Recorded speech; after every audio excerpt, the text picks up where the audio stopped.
glad if it comes in. There we are, and we're live. So, all right. Welcome to episode 2 of the Phalanx. We are missing one Jesse James Baer who had to step out for a second. He'll pop back in. But right now, I don't know if you guys understand in the comments, but we can definitely see everything that's going on. You guys are super active in there, and we really appreciate that. So that's awesome. Yeah, let me just go around the room and or the room and announce everybody. Obviously, we have Chris Michaels from Homebrewed Comix. We have Dennis Valencia, freelance artist and premier artist for the Pharos Creative Studios. We have Tiarnan Grady, who is the creator and writer for Anonymous Creative Industries. And we have Nate. Nate, pronounce your last name for me because I butcher it. Broughton. Okay. Well, I wasn't too far off. I could get Chris's last name, but I can't get Nate's last name. Yeah. All right. We have I was like, you can get my last name, you can't get Broughton. Yeah. We have Nate from Slate Comics, and also he's a phenomenal artist. He'd be working on our Hellwolf book with Dennis Valencia and Chris, actually. I said we have Jesse James Baer from Burlap Comics who will be joining us. He had to step out for a minute, but here we are. And we see you all in the comments. I see Nick Lee. Yeah, buddy. Awesome, yeah, buddy. Nick Lee. We're here. Nick Lee. We got Warren Smith, 666 himself. We got Demon Hunter Raven, Nicholas Moore's in here. What's up, nice. Nick? We got Amy Court. Nice. We got, of course, Natalie, Mrs. Selhoff herself is here. And and there's Jack and Dwayne. All right, and William. Man. Hey, awesome. There's a lot. Yeah, there's a lot of convicts in here, man. Oh. All right. So, really quick before we're just gonna we shoot. And Covenant is also here. What's up, guys? Nice.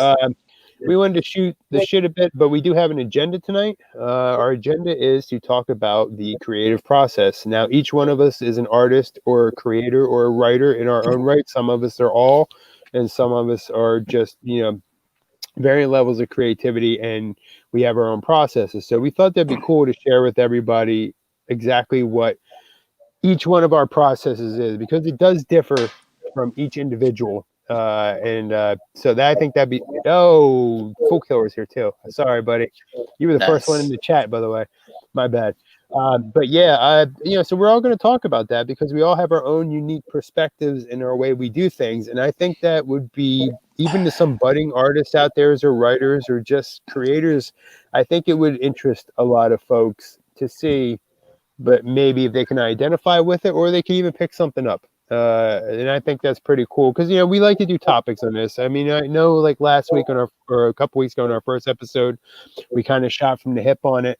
And that was no problem, but that was fun. But we also like doing topics. I think Jesse's back. Let me try to get him in. All right. Where is he here? Boom. There he is. Hey, sorry, guys. Yeah, it's okay. It's all right. The Covenant boys are waiting on you there. So, it's fine. Oh, sure. But we're live now, Jesse. So if you didn't figure that out already. So again, Jesse James Baer from Burlap Comics and Covenant Comics is here joining us. So Jesse, we were just talking about the overall agenda for today, what we're going to be talking about. And of course, like always, we deviate from everything we always talk about. We get sidetracked, but I think it leads to some really amazing conversations. And, Jesse, this is your first time. I know it's all of our second time, but it's your first time. It's Nate's first time. It's Tieran's first time. And so here we are. We got in the comments, Nadine is here. Hello, Nadine. So we're all here. So again, our agenda. I just want to put a disclaimer out there. This is unlike Crossfire and other things. This isn't super intended for little ears. I mean, we do try to keep it a little, but this. You don't have to pull any punches, is what I'm saying. So basically, I mean, I am drinking water right now. Cheers to your water there. Yeah. You got water? Awesome. Cheers. Water, yeah. Cheers. All right. Well, Tiarnan, you're from Ireland, right? You've been drinking since what? You're 8. So. Yeah. Right. Yeah, that's pretty good, right? You guys can touch the bar and you can start drinking alcohol over there. Isn't that how it is? Around there, yeah. My difference is like I act that this is tea, but it's actually water, and it's just to show off. All right. But again, I want to thank everybody in the comments who showed up. That's amazing for coming in for our second episode. Second of many is what we're hoping. We've had a lot of great responses for our first one. So some of us even got brand new special microphones to be on today.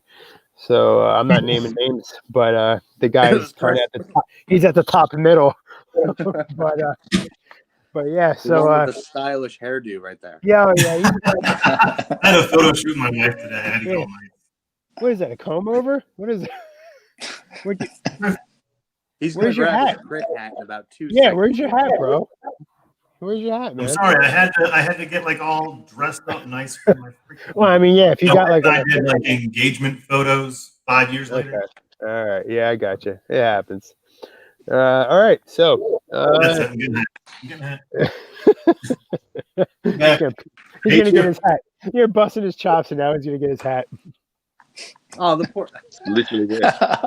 So all right, so this is pretty cool. We have a couple strict writers here with Jesse and Tiarnan. Both are actual writers, creators of their own universes and writers. And then you have people like Chris and myself. And Nate, do you write for Slate? Do you do any writing of your stuff? Or do you do? Nate Okay. I do everything. So does Jack. All right. So then Nice. you have us hybrids like me, Chris, and Nate who kind of write, create, draw, and that kind of stuff. And then you have Dennis, who is legitimately a artist machine. So I just draw Dennis, shit. Dennis is the guy. Dennis is the guy. If you need something, you tell him, "Hey, Dennis, could you get me something like this?" And then next thing I know, the next day it's in my inbox. done. He's like, "Hey, it's all up in my inbox." And and that's an inside joke, just so watch the last. That's But yeah, gonna be our. I That's our think new that should tier, be- Jason. yeah, I think I think it should be the next topic of the show. Oh yeah, All up in the inbox. We can exactly. talk about the weirdest DMs we've gotten. But yes, I mean, like I said, we got Nick Lee, who is the master in the comments. He runs the comments on Nick. everything he's ever in, so he's in there. But all right, guys. Well, who? Let's talk about the creative process as a whole before we really get into individually how we do it. As I smoke my cigar, but anyway, so individually, we all have our own processes. We all have our own ways we do things. But I think we share a lot of similarities too. I know as a writer, I think my writers here, I usually, and I think even with the artists, it starts conceptually, right? Is that we can agree that it starts as a maybe just an idea or a spark of an idea. Yep. That initial idea, or it could even be, and I'm sure everyone here is going to agree with this, it could even be if you see something and it sparks an idea. Like there's also that, like you'd be inspired by something completely unrelated to your art, but or your product, and you just decide like, hey, that would be something that I could make that work, But so like let's talk. I again, please, if you guys interact, anything you have to say, but let's talk about let's throw a question out there before we get into the process. What was the weirdest inspiration that you got from your strangest location that you picked up inspiration for one of your characters or a story or even a universe, a vehicle? It doesn't matter. Just where did you pick it up? Do I have to pick people or we're gonna go? Pick people, Jason. That's the easiest way. Pick people. All right, You I'm pick gonna pick people. people. All right. Well, Chris is great. Chris is going first. Let's go, Chris. Let's hear it. Jesus. All right. The Well, you put the weirdest. hat on. You put the hat on, bro. Sorry. I had to. You gave me crap. That's it. I do my hair one I day. thought you One looked day I do my hair. This is the hat crew. So Actually, the give me a weirdest second. concept and where it came from, I would have to say in Crit, the weirdest concept I have I see you. as far as main characters is going to be Semitic, a talking Semitic. cat. Okay. He's probably the weirdest main character that I have. And his inspiration came from my cat, Max. If you ever see him, he actually has close to the same pattern on his face. And really, the inspiration came from wanting to screw with Austin because Austin's allergic to cats. And so I made his familiar in the game a cat just to screw with him. And then I made him talk and be annoying. So that would be like my most like weird main character. I've got a ton of weird villains. I've got a giant robot from Robot Jocks. Really inspired by that kind of thing, like the '90s robots with Nate called it Judge Dredd face. Oh yeah, the machine family or whatever. Yeah, What? The Mean Machine family, right? So. Hold on one second. Sorry, Yep, my wife asked me. No problem. As far as like the other villains, I have a Samedi's opposite, Zaka, is also really weird. He can't maintain his own body. He only knows how to transfer into like dead bodies. So he's a walking zombie all the time, but he's able to control them. So even if, say, the person was crippled or whatever their problems were in life, he's just using them as an avatar to move around.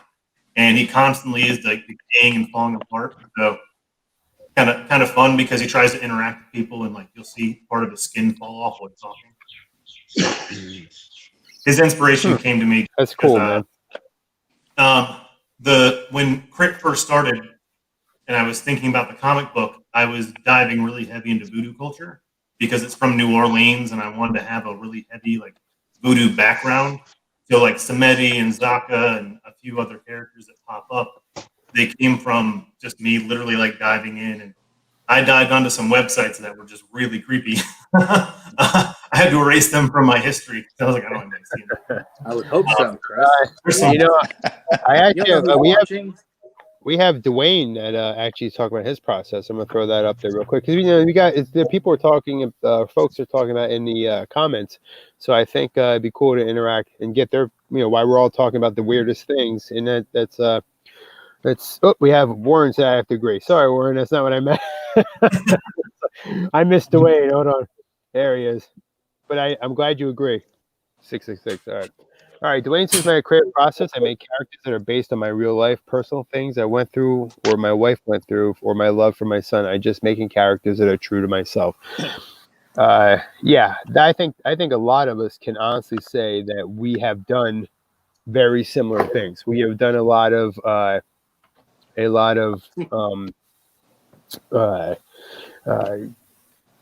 from our real life. We have pulled a lot from our real life, and I think that's something that I think is just, as an artist, I think that's just part of the process in general. I mean, a lot of times you draw inspiration for life, and nobody does it better than Dwayne. I mean, pretty much every character Dwayne has is someone that pulled from his personal experiences, which is pretty cool.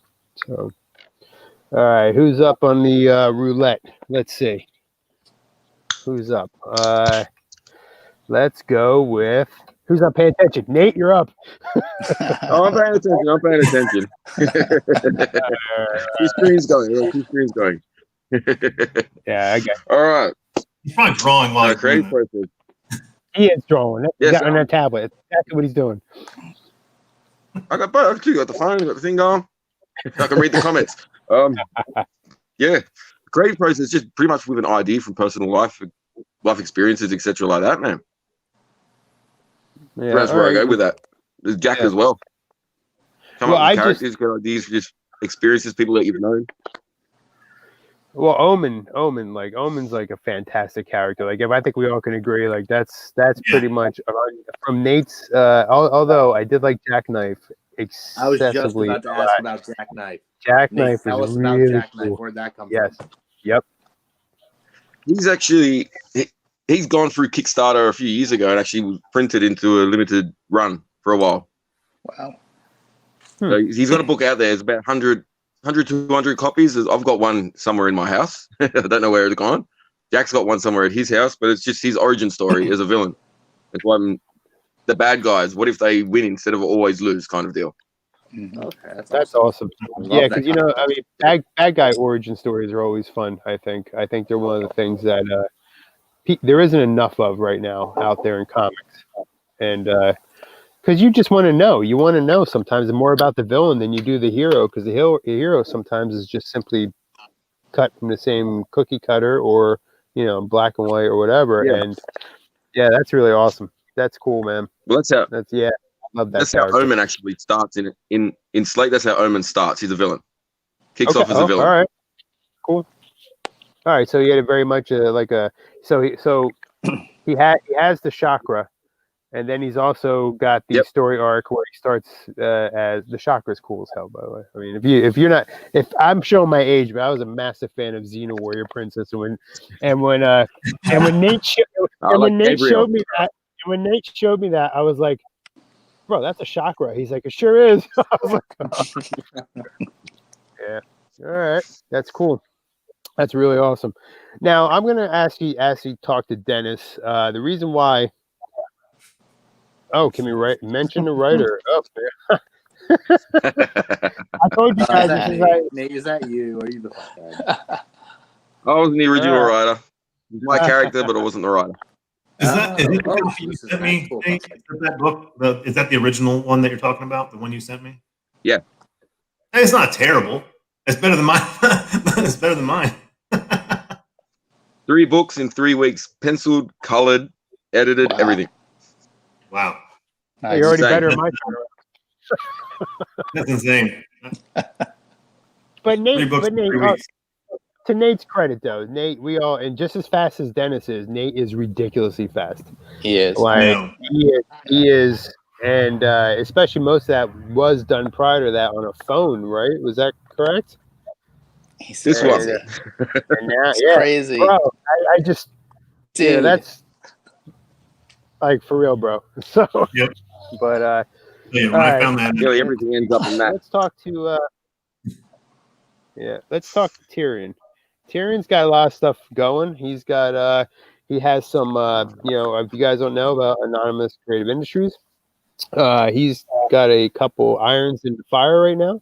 He has a Western called Cry of Honor that's in its process of being done, but he's also jumping now into tell us what you're jumping into now, Tyrion. I know it's Nouveau and Noise. Yep. And basically, we're jumping with 2 of them together, so we're trying to get the Kickstarter as soon as we can, but we're hitting through some things because Mo is going through so technically still recovering, so it's a slow process. Okay. But Nouveau and Envoys are well in the process, and even I will say this now that the cover roughs, even Rice Joe thought, are done for Nouveau, the 3 editions of Nouveau. Issue 1 are in rough. I will say that the new. Sorry. Well, when you're, I'd like to really know about your process as a writer. I'd like to know where you drew some of your inspiration from, and how we want to talk about the overall process, start to finish. I'm just saying, like, tell us where your inspiration came from. Like, I know you talk a lot about Nouveau, and but tell us like inspiration from one of your maybe tell us about Flashwave, because I don't think not Flashwave. I'm sorry, Sparkwave. Sorry, Dwayne. All these flashes and waves. But yeah, tell us about Sparkwave, because I know we see a lot of Nouveau stuff, and I think Nouveau is a cool character and all that. But I'm interested in this. Is he a speedster? No, it's hard to explain since I only write him. I'm not the creator of him. Yeah, the colorist. But I know a lot about him, so I can talk to you about him. So I know a lot about him.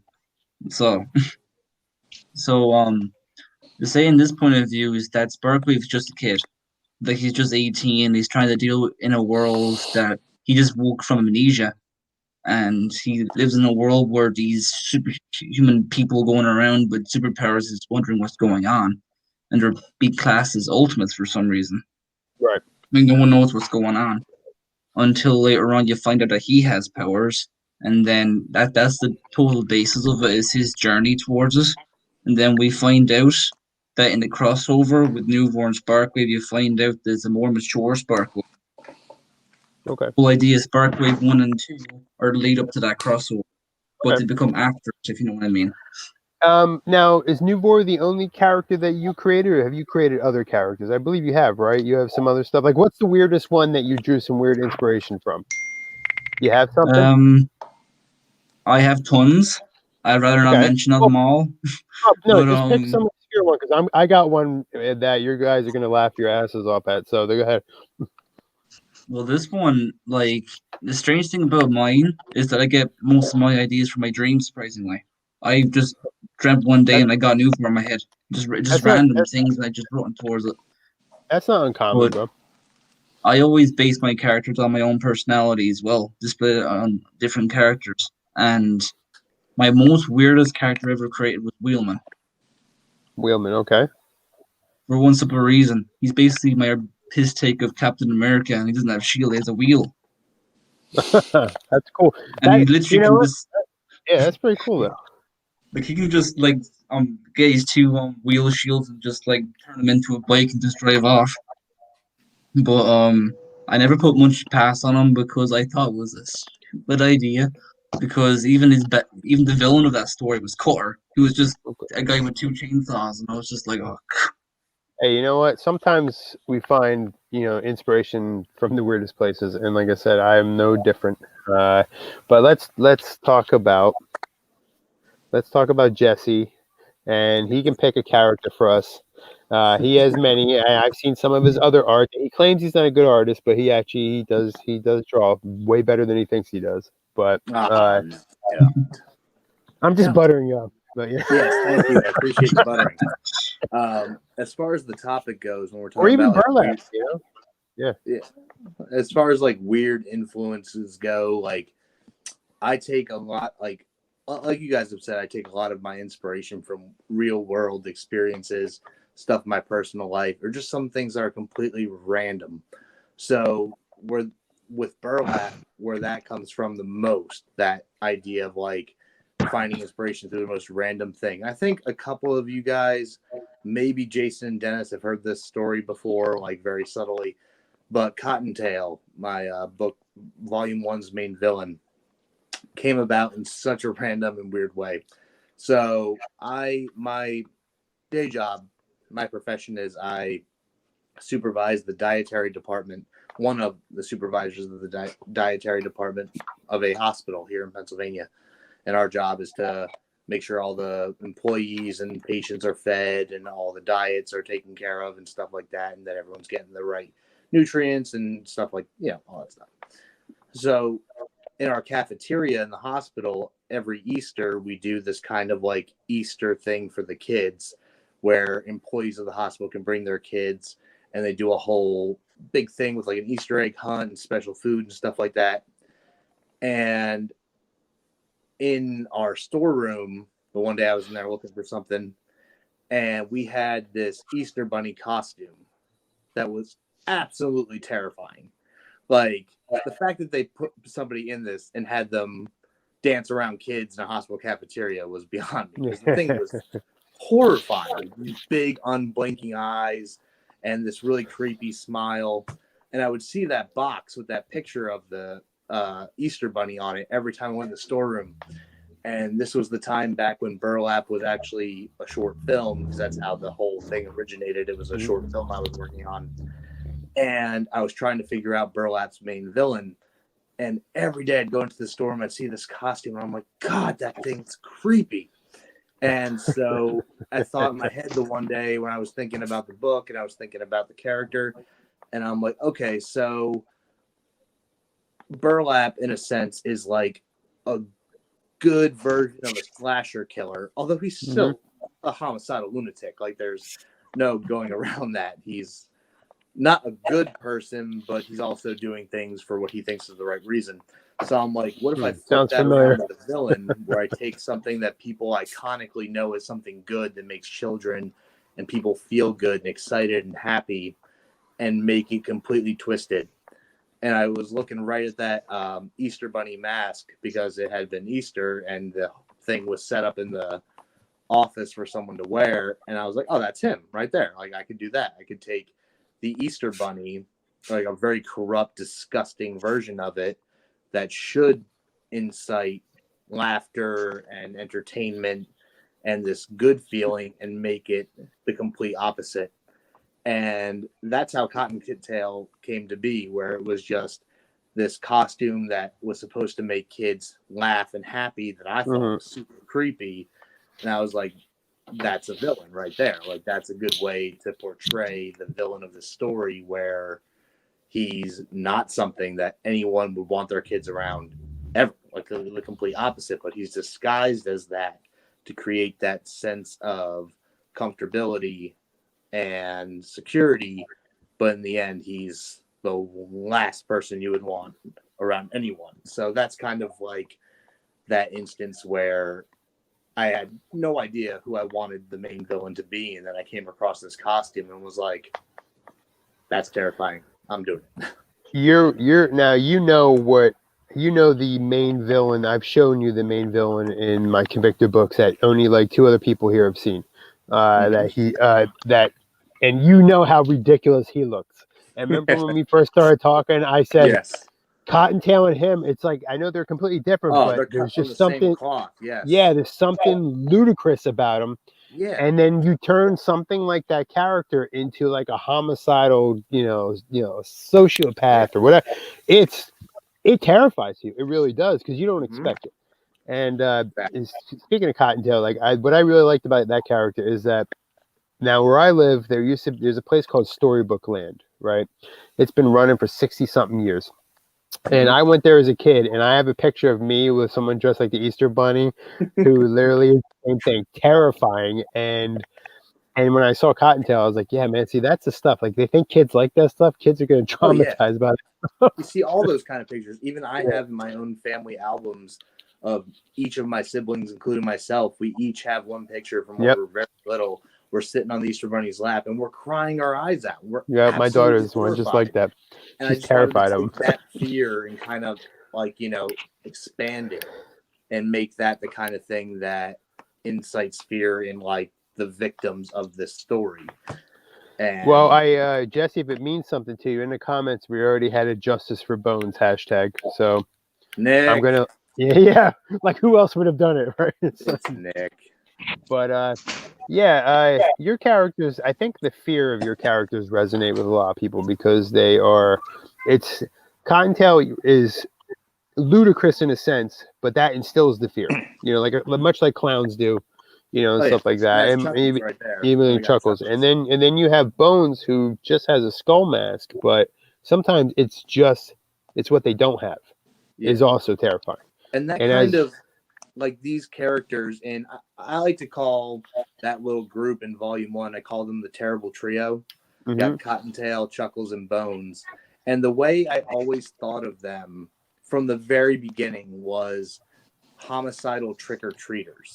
Yeah. Where that's my villains for this book, is the idea of like those kind of Halloween costumes that kids see as innocent and fun, and making them completely out of whack, like worn by these people that are just completely insane and have no sense of morality or sanity, really, in certain regards. And that's really where all of the Burlap villains come from. Even Jack and a lot of the other ones that a lot of you guys have seen who've read the books. That in my head, it's like, okay, think of like trick-or-treaters and their costumes. Like, what can I use from that kind of repertoire to showcase these villains? And that's where I have a lot of fun with that. Oh, awesome. Now we're gonna go to Dennis because mine is so stupid it needs to be at the end. So Dennis is, I think it's this way. I don't know. So now Dennis, I know you're an artist, but I know that you've you drew a little bit in your youth and stuff, but I know that you've really taken it seriously. Obviously within the last year or so. You must have drawn something for yourself that was inspired by something, or so please take it away. I got at least about 6 volumes worth of stuff I did when I started drawing around fifth or sixth grade. Okay. It's a real dark story why I started drawing, but I think I'll save that for another show when I start drawing.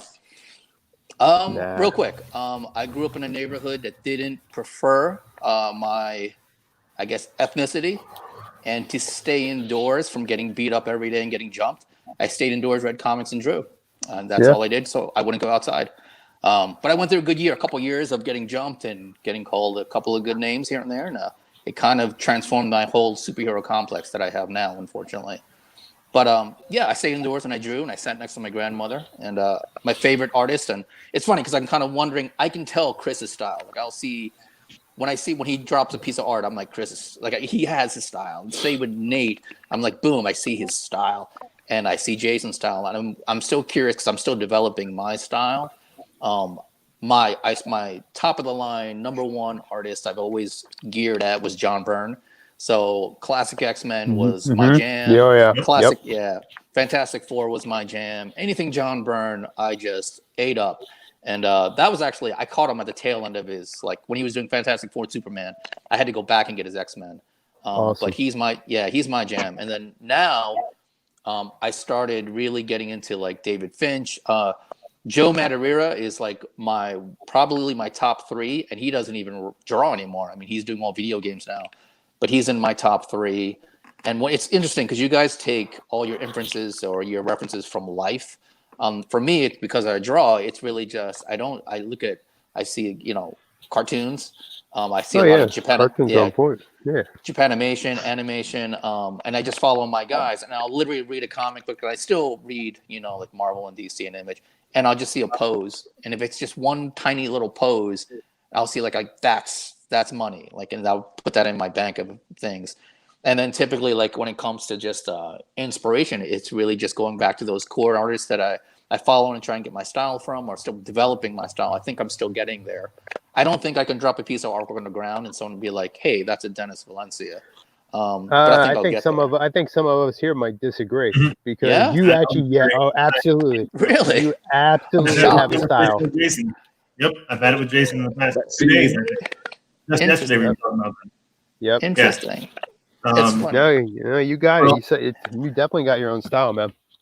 So I'm putting together all the artwork for the book right now. All the stuff that was submitted, I'm making pages for that, and I'm looking at what you did 60 days ago versus today, and it's just your style is still there, but it's clean. It's just every time you draw something, it's cleaner and cleaner. Like that Samedi picture you did, I can't tell you. Like when I saw it, I was just blown away. But I knew it was yours. It was just really, really clean. Well, let's talk. Yeah, I mean, let's talk about your sinew that you just did. I mean, Jesus God Almighty, man! Like that thing was popping. Like that was crazy. That was really good. And the thing is, I'm trying to I started, obviously traditional. I didn't get to digital to probably 4 or 5 months into this, and that's where I'm like, I'll look back at stuff, from 5 months ago that was digital. And I'm like, this is garbage. And then I'll get to now, and it's still garbage, but I'm still getting better. I always want to go back to traditional. That's the natural artist process. Yeah.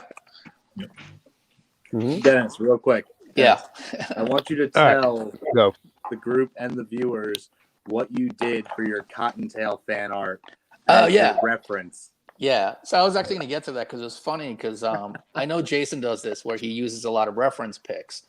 But when Jesse approached me about, some of this stuff, and, I just, look like you guys. I'm on Instagram. I'm seeing things that bite that are like, oh, that's kick ass. So come across Jesse's work in Burlap, and I'm like, automatically Rogues Gallery. I'm like, God, Cottontail kicks ass. Like, first one I saw, I was like in love with this guy. He's so creepy and so cool.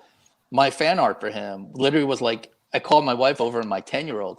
I'm like, can you hold him like you're gonna blow his brains out? And she's like, what? I'm like, stand behind him with like a gun to his head and pretend you're blowing his brains out. And she's like, oh, okay. Shit. The dice just show up. Right. So she grabs him. Yeah, she grabs him and she takes a finger gun to his head. And I'm like, stand still. And I take my drawing pad out. And I'm like, real quick. How you do it? And boom, boom. And it was just that simple. And then I actually have it right here because I was going to talk about this. Oh shoot, I just lost it. But and I thought about Jason when you said you have a ton of references of you and your gear. I do. Oh my God. I use myself for damn near everything. So. Yeah, that's it. That's where it starts. The 5-second timer on a selfie is your best friend. Yeah. I hear you. Yeah, but that's the structure of it. Yeah, you're getting a lot of love in the comments, Dennis. Everyone agrees that you have a style. Literally. Oh, good. So, I'm trying, man. It'll get there. I can agree to that though. As well with Nuvor as well. When Dennis did Nuvor, I was so blown away of how detailed it was. I've never seen Nuvor that detailed before. I never realized how grateful I was, Dennis, for that Nuvor pick. Yeah. And it truly blows me away every time I go through my gallery and actually see your pick there. And I'm just like, Dennis actually did it. This is awesome. Yeah, and I think also too, it's like, at least for me as an artist, like it's, your style is always evolving. So like, how will I be a year from now? Will my style look more? What artist will look more towards? Who am I going to be following then? Will my lines be thinner? Like where I'm going to find my weight lines?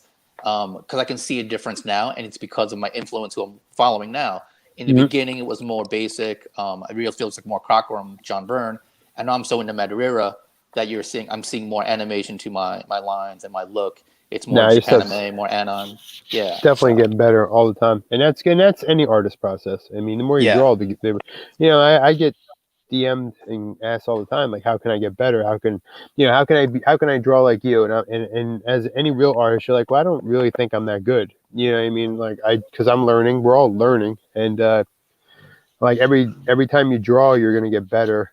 That's just fact. You're gonna learn what works, what doesn't, and it's the same thing with writing and anything else. But okay, I'm gonna drop my stupid character that I got inspired by, and I know people are like, "Can you draw it for your warm up tomorrow?" I already know how it's gonna come. If you do that, Nate's gonna have 5 versions of it in 10 minutes. I think you will too.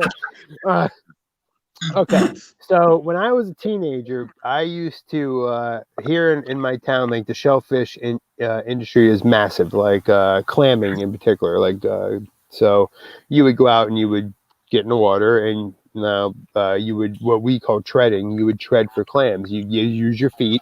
You get in the mud and you use your feet. You find a clam, put it in a basket. Find a clam, you work in like waist deep water, spend all day out there, and then you go and you sell them. So one day I'm out there and I had this massive, large clam, which is called a chowder. And so I'm looking at it, and as I'm clamming out in the bay, I'm 16, it's in the summer.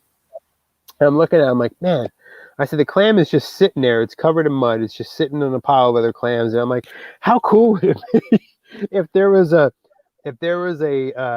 group of advanced soldiers that would storm a beachhead, and they have clams for heads, and they bury themselves in the mud of the beach, and they spy. That's what they do, right? Now never mind the fact that the heads are like 4 feet wide, but hey, whatever, comics, right? So these guys literally have they have here. You guys ready for this? They have human bodies and a clam head. All right, so.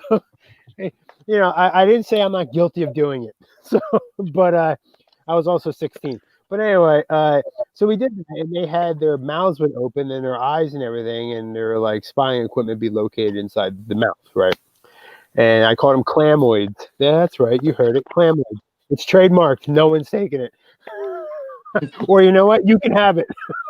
But so that was literally my weirdest time that I got inspired by something completely unrelated to anything, and I actually drew them and I used them in a couple silly little stories and stuff. And then as I got a little older, I was like, yeah, these are kind of stupid. I don't think they're really going to go anywhere. Yeah, I don't know how the good guys are not going to recognize these massive clams that are sitting in the surf, but whatever. Yeah, so yeah, that's my stupidity. So there you go. I knew it's coming. Now, see, right? My wife says we need a picture of this clam-human hybrid. All right, so there you heard it. So I guess I'd be going out for warm-up. Get on that, Nate. You too, Dennis. I want to see a Hunter's Moon variant cover. I'll leave that to the werewolf. I'll leave that to Nate, man. Hey, let's just give Nate the respect he deserves, because he literally killed that. He killed that hollow piece that we created on the 25th episode of Crossfire. Literally, people that was one of the. Again, I think I wasn't feeling it. I didn't know how it was going to flow, and when we did it, but it was hands down one of the most interactive and one of the most fun things that I've ever done on that live. And Nate pumped that thing out the next day. I didn't even get a chance to draw it until it comes out. And Nate's like, hey, I just worked this up for you.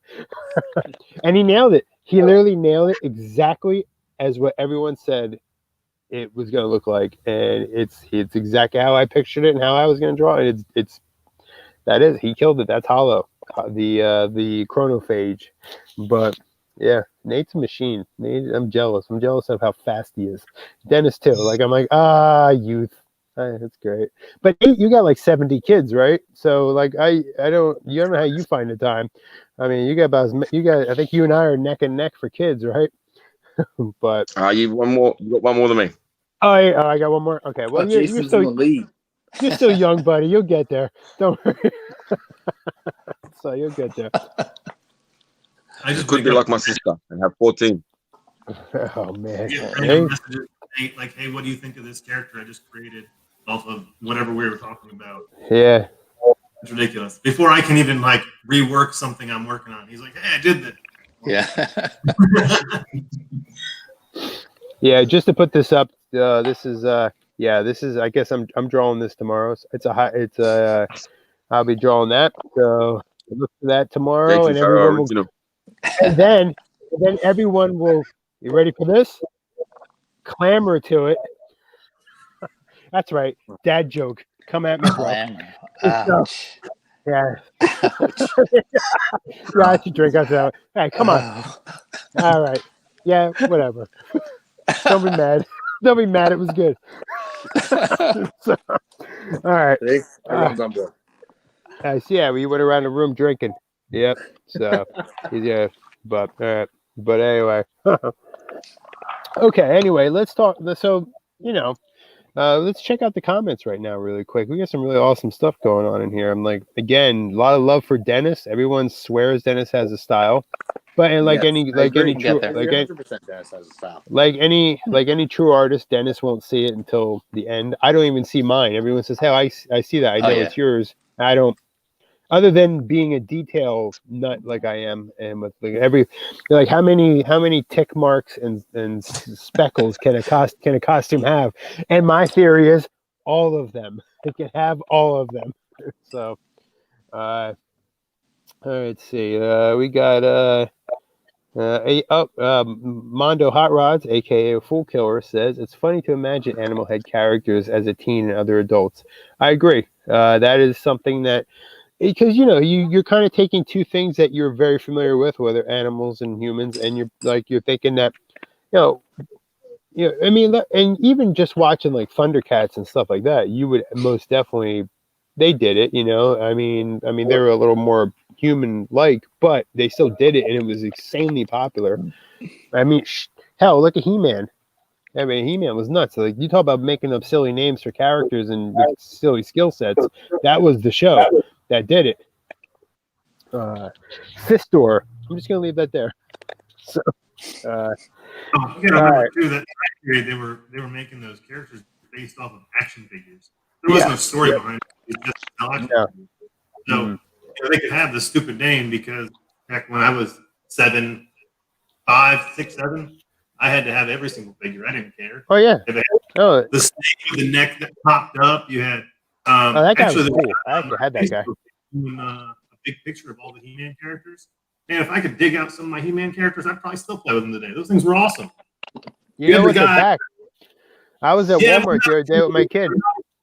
They're actually reproducing them in the actual scale and the same body types. I saw them at Walmart the other day. Actually, believe it or not.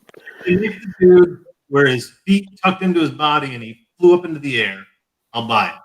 That was my favorite one. Oh, what was the other dude that used this? Chest that with like the battle damaged chest that you. Oh yeah. Or that dude that was the ram. You scrunch him down and you could batter Ram's up. Yeah. That him. I had the judo chop guy, the guy with the big hand. Yeah. I think even Skeletor had a thing where you squeeze his legs and his whole like torso would pivot. Yes, of course. To the right or left. Yeah, right. I can actually relate to this whole little He-Man thing from today alone. I was talking. I'm here at my mom's in New Jersey, and we were talking about how I was talking about how she sold some of my rarest toys from when I was a kid at a oh my god, my mom too. When I was like, a teenager. Don't even get me started. I'm still feeling that pain. For $10, she sold them, and it had an original Skeletor castle.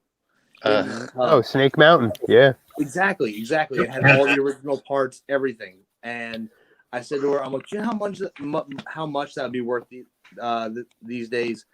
And she goes, it wouldn't be worth anything. So literally, I pulled up my phone. I looked on Google, on eBay, and the first one to pop up, $550 for an original Skeletor cast. Even if it's played with hard, like even used. used. Yeah. Oh yeah. It's like the He-Man stuff is nuts right That now hurts. for pricing. It does hurt because I had all that same Yeah. stuff. Oh yeah. And I had It's all gone. It's in somebody else's basement getting water damage. I had a Star Wars AT-AT that my mom thought I didn't need anymore. So yeah, I'm like, it's a walker. I need a walker. So, but yeah, it happens. And here I am as an adult doing the same thing. Whoops, maybe she's on here. No, to my kid. Going through her toys. She doesn't need this. She doesn't need that. She doesn't want this. Fingerling, that's not going to be cool. And then next thing you know, they're going to be like, sets to be popular. A Furby? What's a Furby? So, but I don't know. All right, so we check this thing. The comments is awesome. Again, more love for Dennis as always. Hey Jason, can I ask a question? Yeah, you always. know, because I dropped my influences. I just want to hear, like, I see you guys' style. Like, I see all your guys' style. So who are you guys' influences? And even the writers, like, who are you guys' influences? That's a fantastic just curious. question. Well, since you asked the question, you pick who goes. Chris, I was wondering if you had Liefeld influences or not, but wondering who you go back to. That's a good thing, dude. I love Liefeld, to be honest. I'm one of those guys. I love him. All right, so Dennis is out of the wolf pack. So again, more love for Dennis. Sorry, my computer was making a whole bunch of noise. I heard two of you guys at the same time. So my main influence has always been Todd McFarlane. Not necessarily art type, but just his sheer determination. I've watched almost every interview I possibly can on YouTube. When I first started getting into comic books a year and a half ago, like art-wise, I just picked him. Man's been making the same comic since I was, 92, I think. Yeah. He's got action figures. Yeah. So he was a big influence just because he did it. I remember watching interviews and him saying that he still has all the letters he got saying he would never do comics. And that's what kind of made me say I could do it. So he was a big influence. And plus, I think I've said this before, I met him and Rob in the early 90s.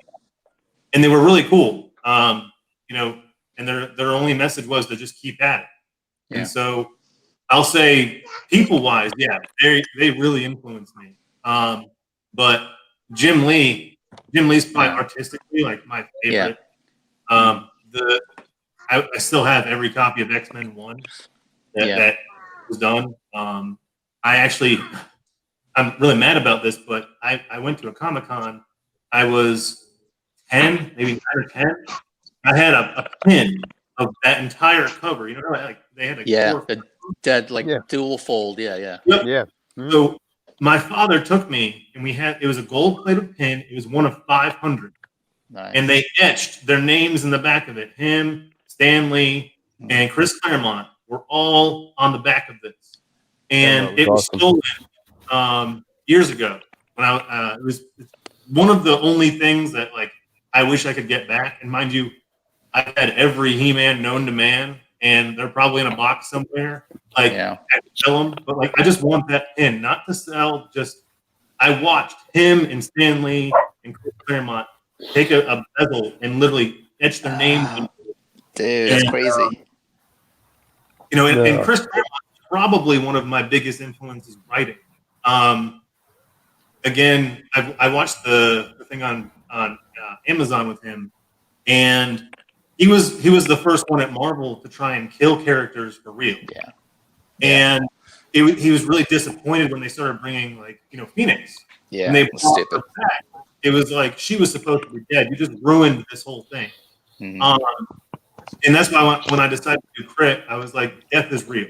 If someone dies, because again, my story is a D&D game. If my character dies, if Boulder rolled bad and that dude died, sorry, bro, love you, Terrell, but whole new character. Gonna happen. Yeah. Not saying Boulder's gonna die because nobody's died yet. but I wanted real depth. I want that emotion that the reader has with the character to stick. Yeah, there's consequences. Yeah. Right. I'm still mad that brought Jason Todd back, but I love the character. But yeah, so Jim Lee art, definitely Jim Lee's my favorite artist. As far as early '90s, even now, his Batman runs, all the stuff he does is still solid. Yeah, it's crazy. He hasn't lost like a bit of talent.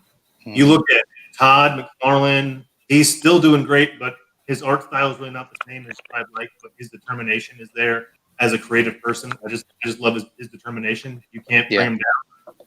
And then you've got like I said, Rob Liefeld, dude, you can't deny what he's done with comics. He's been around forever, but I will say his art style is really degraded in my opinion. Yeah. A lot of tracing and a lot of like similar stuff. I don't like how he draws the human chest at all. It's like, what? You and the rest of the world, Chris. Right. I think that's a common. I think that's common. Yeah, his anatomy is terrible, but and I can't take away anything from learning about Chris Claremont. Even as a kid, just his books have always had amazing storytelling, and that's because he came from a film background. He actually went to school to direct movies and write movies, and then he got into comics because somebody said, "Hey, there's a job for you." And so I loved that because we always read these books and we read these stories, but to take a cinematic view to it is kind of something that I try to do. I don't know if I'm really there yet, like you. I always second guess all of my work. Yeah. Like when I put a picture into our group chat, I'm always like, oh, I wonder if they're going to hate it. Because I have more critics than I think anybody. I've got you guys who I want your critiques, but it goes into this chat and then it goes into my chat with my friends who are the characters. Yeah. And there's times they've been like, hey, that sucks. I'm like, erase it, do it again. And I'm like, okay. And then I have my wife who is an amazing artist. And my wife will walk in and be like, that leg is wrong. I sent Nate a picture I was working on one day. I'm like, ignore the body because the body parts are like wrong shapes. Like I just too big on the leg and the arm was in the wrong spot. And while I was drawing it, I was just kind of like getting an idea. I wasn't trying to be perfect. And she looks over my shoulder and she goes, "Oh man, how are you going to fit 2 legs on that waist?" So I have a lot of critics about my stuff, and I don't ever get upset when someone says this doesn't look right. It's only making me better. I mean, really, I wouldn't be where I'm at with all the criticism. The book I sent Nate and Jack to work on, which I will have finished this week, hopefully. That first book, I actually thought it looked good when I was doing it, and I sent it to a friend of mine, and he just said it looked like garbage. Like hands down, nothing back. Just said, "Man, that looks like garbage. Are you really going to sell that?" I was like, "Damn." That was really Macho Man level savage. Absolutely rude. Jesus. Yeah. But I mean, I like the truth. Of course. So you're only going to grow from that. So, but again, every time I got beat down, I just remembered what Todd McFarlane said. He actually was working at Marvel, and he got a letter from Marvel saying that he would never work at Marvel. And he walked up to the guy's room and was like, "Hey, you just sent me this, but I'm working downstairs." And that's just, I keep going back to that story in my head every time something happens.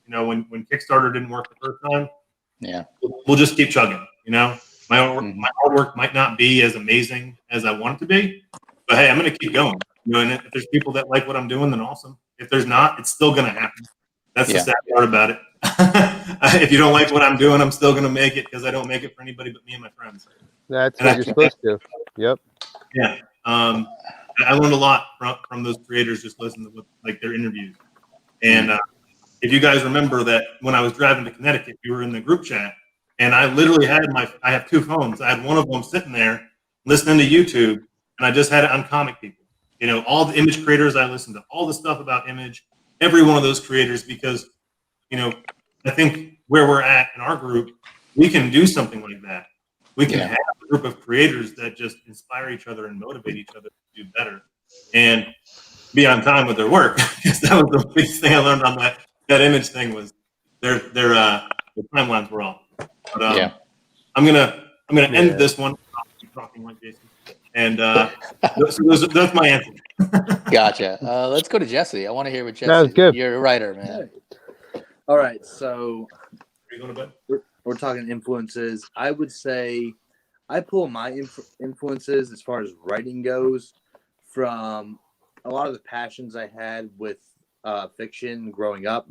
Like I wasn't like a lot of other kids. Like while other kids were reading, like whatever it was, like Harry Potter or whatever. I was reading old like 50s, 40s pulp noir books like Cool. Raymond Chandler, Dashiell Hammett. Mickey Spillane was my number one favorite. Still is. Mickey Spillane's awesome. That's Mickey awesome. Spillane is fantastic. His Mike Hammer books were the groundwork for any hard-boiled PI that you see these days. And I loved Stephen King growing up. I would bring it, the Bible-sized it, into my 6th grade English class to talk about, and my teacher would be like, "Jesse, sit down. Yeah. Sit down. You're going to talk to the guidance counselor after class today. Who read Hatchet by Gary Paulson? You come up and talk." Yeah. And I'd be sitting there with my either encyclopedia of serial killers or my Stephen King books. So I was always attracted to that darker genre of fiction from a very young age. I loved, like I said, I loved noir. I loved horror. And when it comes to my inspirations as a comic writer, I really pull from that. And I pull from all those genres that I love that I kind of blended into Burlap. Like Burlap has a very noir edge to it. Yeah. And that all comes from my love of Mickey Spillane, Raymond Chandler, Dashiell Hammett, all those guys. And then there's that slasher aspect, which comes from the great slasher directors like John Carpenter and Sean S. Cunningham, even as modern as like Patrick Lussier and guys like that, Wes Craven, all those guys, George Romero. I really pull from that kind of like 80s, 70s horror. That's awesome. Influence, and I love all that stuff. And as far as comics go, like we're talking strictly comic influences, I love comics that are kind of off the beaten path, and I'll actually be surprised if any of you guys know who some of these titles are, not because they're obscure, but just because like they're a very specific genre. So I love Steve Niles. He did Days of Night. He does Criminal Macabre, the Cal McDonald series. Cal McDonald, and that again goes back to the pulp noir aspect of the things I love, is one of my favorite series, hands down, of fiction of all time, because it's a hard-boiled private eye who's a drug addict. He's an alcoholic, but he lives in this world where he's stuck between this supernatural world and real world of crime and horrible things happening. And then he also deals with hunting werewolves and ghouls and vampires, and it's just so fascinating. And Steve Niles did such a great job bringing that story to life, and I really get a lot of inspiration from those books. And also Eric Powell, who does The Goon for Dark Horse. Good stuff. Goon is amazing. I don't know if any of you guys have read The Goon, but I'd like to see a show of hands if you have. Yeah, good stuff. Goon. The Goon is fantastic. It has such this dark humor to it, but also has real life emotion. Like there are issues of The Goon that are so emotionally impacting of things this character went through in his upbringing, in his present, and it can be this super silly book where they're talking about like monkeys who throw their own feces at zombies and stuff like that, and just like this wacky character like their Goon sidekick Frankie, who's just all these like dick and fart jokes and stuff like that. And then you have some real emotion and real drama in those stories. And that's what I kind of pull from, is that kind of like finding that in between with really dark humor and also making it fun, making it exciting and entertaining to read, but you also feel the characters' emotions, you feel the situations they're in and the things they've dealt with. Because as a lot of you guys know from just knowing about me, about knowing about my work, it all comes from a very personal place. And a lot of it comes from trauma. A lot of it comes from pain and dealing with that pain and turning it into something creative and something that can be enjoyed opposed to something super negative, like turning negative emotions the way you feel about past traumas into something that's worthwhile instead of something that could make your life really difficult. So that's where I pull a lot of my influences from, is those amazing writers, directors, artists, and creators I just mentioned. But also a big part of it comes from dealing with the things that you don't want to deal with, that you can't deal with in a healthy way. So you deal with them in a creative way. Like anytime you read a Burlap book and you see Burlap just destroying quite graphically any kind of criminal or villain, that's really me taking any kind of like emotional pain I have and giving my anger and my rage an outlet through that character to unleash it upon these evildoers. And that's how I deal with things. So that's a really big influence for me, where it's almost like, not in like a super crazy kind of way, but it's like a self-therapy. It's therapeutic. Where, exactly. Yeah. Where I kind of like take all that raw emotion and I put it into words, and then whichever amazing artist I'm working with, whether it be Zoran or Mitch Underwood or Luke Cooper or Dennis or, Nick Lee with his colors, adding to all that amazing stuff, like it all brings that raw emotion to life, and that's where I pull most of my influence from. Nice. I was really interested in like the directors, like who in the movies you follow, because that was really cool. So I love that background about you. I'm like, that's. Oh, thank you. Yeah. And that's the thing. Like even like way before, I wish I'd started doing comics when I was younger. Oh my God, the catalog I would have by now. But instead, I have just this catalog of terrible student films. So some decent ones.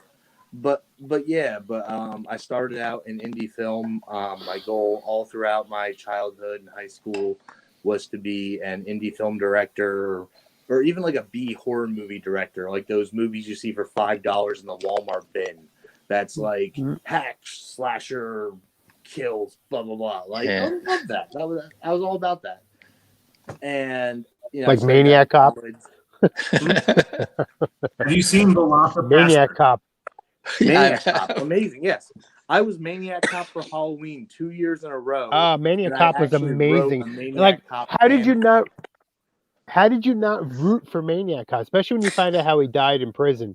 You're like, man. I'm like, yeah, he was the man. He did the nightstick. Oh my God, that guy was badass. Dude, when you watch a slasher film like that, and the slasher killer outshadows Bruce Campbell, it's good. Yeah, exactly. But I pull a lot of my love of B horror, 80s horror, all that stuff into my writing, and that's a big influence for me. And that comes from a lot of that background where, and even a lot of people have said who have read Burlap, it feels like watching a movie, and that's because I very much write. It does. Like it does. I can concur. Absolutely.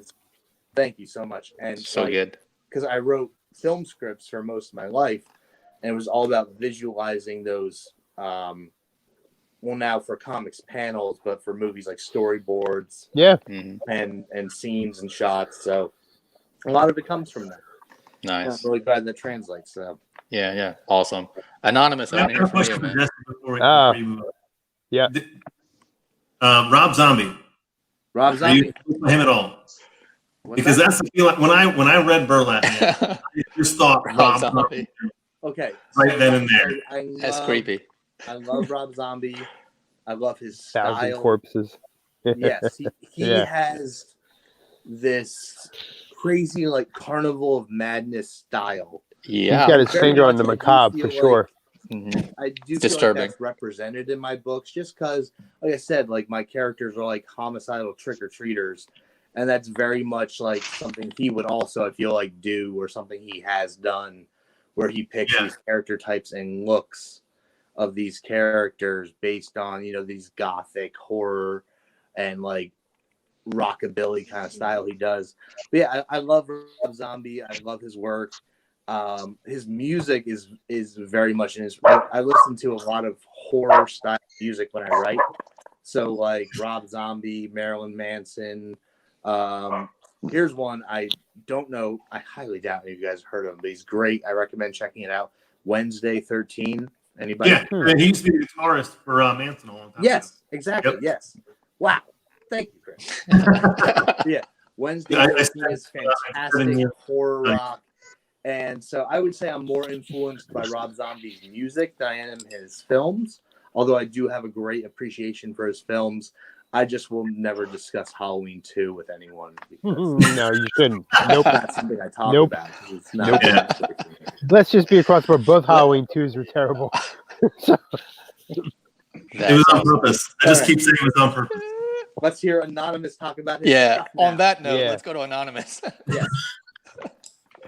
It's hard to say mine because I think you wouldn't believe this, but I actually have no comic book origin. Like I literally never read comic books when I was, when I was 8 or anything. I only started reading comic books when I was 18, when I started doing ACI, since I was intrigued because I was looking at all the movies and all that. But when I was 16, that's when I started doing, wanting to do more because let's just say an event happened. My granddad died of a heart attack. And he told me something is better trying than not trying at all. So I took that advice, and that's where I am now. I just took that advice and put it towards myself since I made my very first character, Titan. He was created back when I was 8, which was, if I can remember correctly, 12 years ago. And I just met up with him, and then the thing was, though, I was bullied at school a lot because of my disorders. If you don't know, I have a lot of disorders that makes me like right now. I don't think you know it, but I'm actually shaking right now. This is very new to me. So I'm trying to get through it all. And basically, I use all of these events I went through. Especially like I had a best friend who basically stabbed me in the back, and I had loads of friends who hated me for some reason. And I use all this pain towards all my characters the whole time. Like Nuvor, he's the mental state. Like he's a strong, very strong character. He's an alien from another planet. But his mental state is all over the place. Get him angry, he could kill somebody. And then there's Darkwell, who's the new guy. He's more of the action side of me. If you don't know, I'm actually a black belt in kickboxing. So I got most of that towards Darkwell. So most of my personal experience are in the characters. So I actually feel like them. And that's where I get the idea of most of my characters, and that's how I write them. And yeah. I'm still hanging. That's pretty cool. Yeah. Jason, let me jump to you. I got Nate on a hold. Okay. All right. Well, I'll break it into 2 groups because obviously I write and I draw. Yeah. So my influence are a little bit different. I'll start with writing first. I was very influenced, I would say, by obviously Frank Miller. Like I think I've talked about this on Crossfire. Like Frank Miller just, I don't know, man. He gravitates to the grittiness of things, and just made the worlds that he wrote about, even though about superheroes or not, he made them feel real. And I gravitated very much to Frank Miller, but on the other writing aspect, though, like believe it or not, like I don't know if the Executioner books, like Dom Pendleton. Pendleton wrote these books. Mac Bolan, and like most people might not know, Mac Bolan is the actual inspiration for the Punisher. That's right. When they created the Punisher. So Dom Pendleton books, like all their books and all their spin-off titles I was so engrossed in them in my early teens, like Stony Man, Phoenix Force, the Executioner books. They had like 70 spin-offs, and I literally love every single. What I liked about it was like for me, I understood, like, one, I learned a lot about firearms and the details of firearms from those books before obviously I became an enthusiast and then went on to do the career I have. But he had a lot of things, like in the back of every book there was a they would whatever firearm with a particular firearm that was used in the book, they give you the specs on it. They tell you the millimeter, they tell you the round, they tell you all the specs on it, and like that was cool because it drove me into details. Like I loved details, and so between that and just the action alone in those, Don Pendleton books is just second to none. Like they'll tell you like. You'll see some of my older stories that I wrote if I ever shared them. It's like I very much copied a lot of the overall theme of those books. Like he would have a writing style where like, okay, the Mac Bowen fires around from his rifle or whatever, and it he uses the words like I never knew, and I learned all these words like parabellum. The parabellum splits, cracks through the skull and. Hits his, goes to his nasal cavity, hits his spinal cord, but whatever. The guy's dead before he hits the floor. All those little details that aren't necessary. They weren't necessary, but they really encapsulate you into what, like you could picture. I mean, any good writer, that's the job. You want them to picture, what he's writing. So just these visualizations were next level for me. They really changed a lot for me. And again, like Frank Miller brought in realism. So these two genres kind of like really formed. I'll speak about the Convictor, even though I've done, but really formed a lot of the Convictor early on. That he was a character that was, that he was gonna employ weapons. He was a soldier. He may look like a ninja, but he's done these other things and.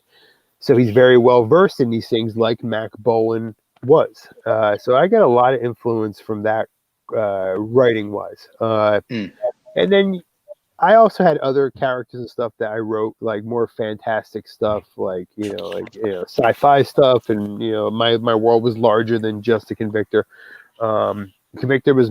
If I broke my worlds into, and I do, if you follow, if you guys follow anything I say, or see like the Crossfires, I have two worlds. I have the Convictorverse, and then I have the larger Pharoverse. Like the Convictorverse is a microcosm within that, which is more reality based in a sense. Like, I try to bring that same kind of level of attention to like Frank Miller or Don Pendleton would write. And now art wise, I made a massive jump. And like I said, we spoke John Byrne, and I was huge. Chris Claremont, I was huge on those guys. Huge on them.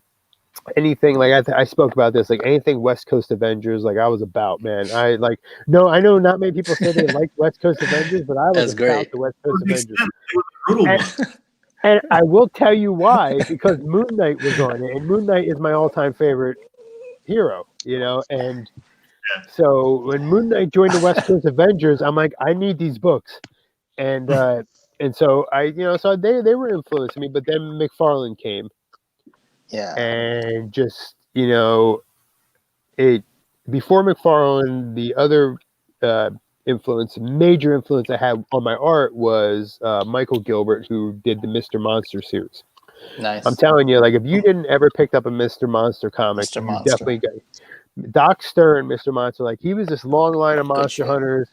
He's got 245s and he's over the top. He's kind of like the Tick, like everything's over the top with him. He's a massive guy, but this was a guy who actually went out and he hunted kind of vampires and werewolves. He's a half vampire himself, so there was some kind of, he had the ability to be immersed in this supernatural world, but still employ a lot of human aspects to what he was doing. That was very influential to me art-wise. And I'm going to say it like right now, and I'm sure Nate's going to be right there with me, and I'm sure like Tim Vigil from Faust, like that just blew my mind when I grabbed the Faust book. Because number one, it was R-rated. It was nuts. But much like Burlap, Faust is next level violent. Faust is literally like much like Burlap does. Like Faust will literally rip heads off. He'll throw them at people. There's like some stuff there that, and I was like, oh my God, this is perfect. So I had these on, but then like Tim Vigil drove me Mr. Monster drove my stories into supernatural. Tim Vigil drove them into excessive violence. And then McFarlane came in a little bit later, and for him was totally his attention to detail on things that a lot of people didn't put detail on. How many crow's feet can you put on someone's face? 1 million of them, apparently. So, how many, like I was saying, how many specks can you put on to give something texture? A lot. And that really steered me into being McFarlane really drove me into being excessively detailed. But, Silvestri and, and all those guys, like them too, like all that, the initial Image guys, not so much Lightfield, but Silvestri and anything that was coming. Like I owned anything that was Spawn, Team 7, and anything that was just had that grittiness to it. And Image was all about the grittiness in your face when they first came out. They were all about it. And I just really gravitate to that kind of art style. I mean, not so much the neon colors and that stuff, but definitely the details and definitely the grittiness of the feel of it. Like you want to, I for lack of a better word, you want to feel a little dirty when you're done reading a Faust book. You're done reading something that you're done reading something that McFarlane. You feel a little like, man, I was really immersed in that, and now I'm not. And you find yourself thinking about it later. So that's kind of where it went for me. And here I am now. I'm kind of a hodgepodge of all those things, like most of us. And so that's kind of like it for me, for sure. Like, there was a piece that you did. Actually, it's a Convictor and Burlap piece you did, where they're both standing, and that wall has riddled with bullets. Yeah. And I remember when you dropped that piece, I was like, "That's McFarlane influence in there." All the little tick marks and the details. I had that piece for months. I did have for months. Well, and Jesse, I kept going back.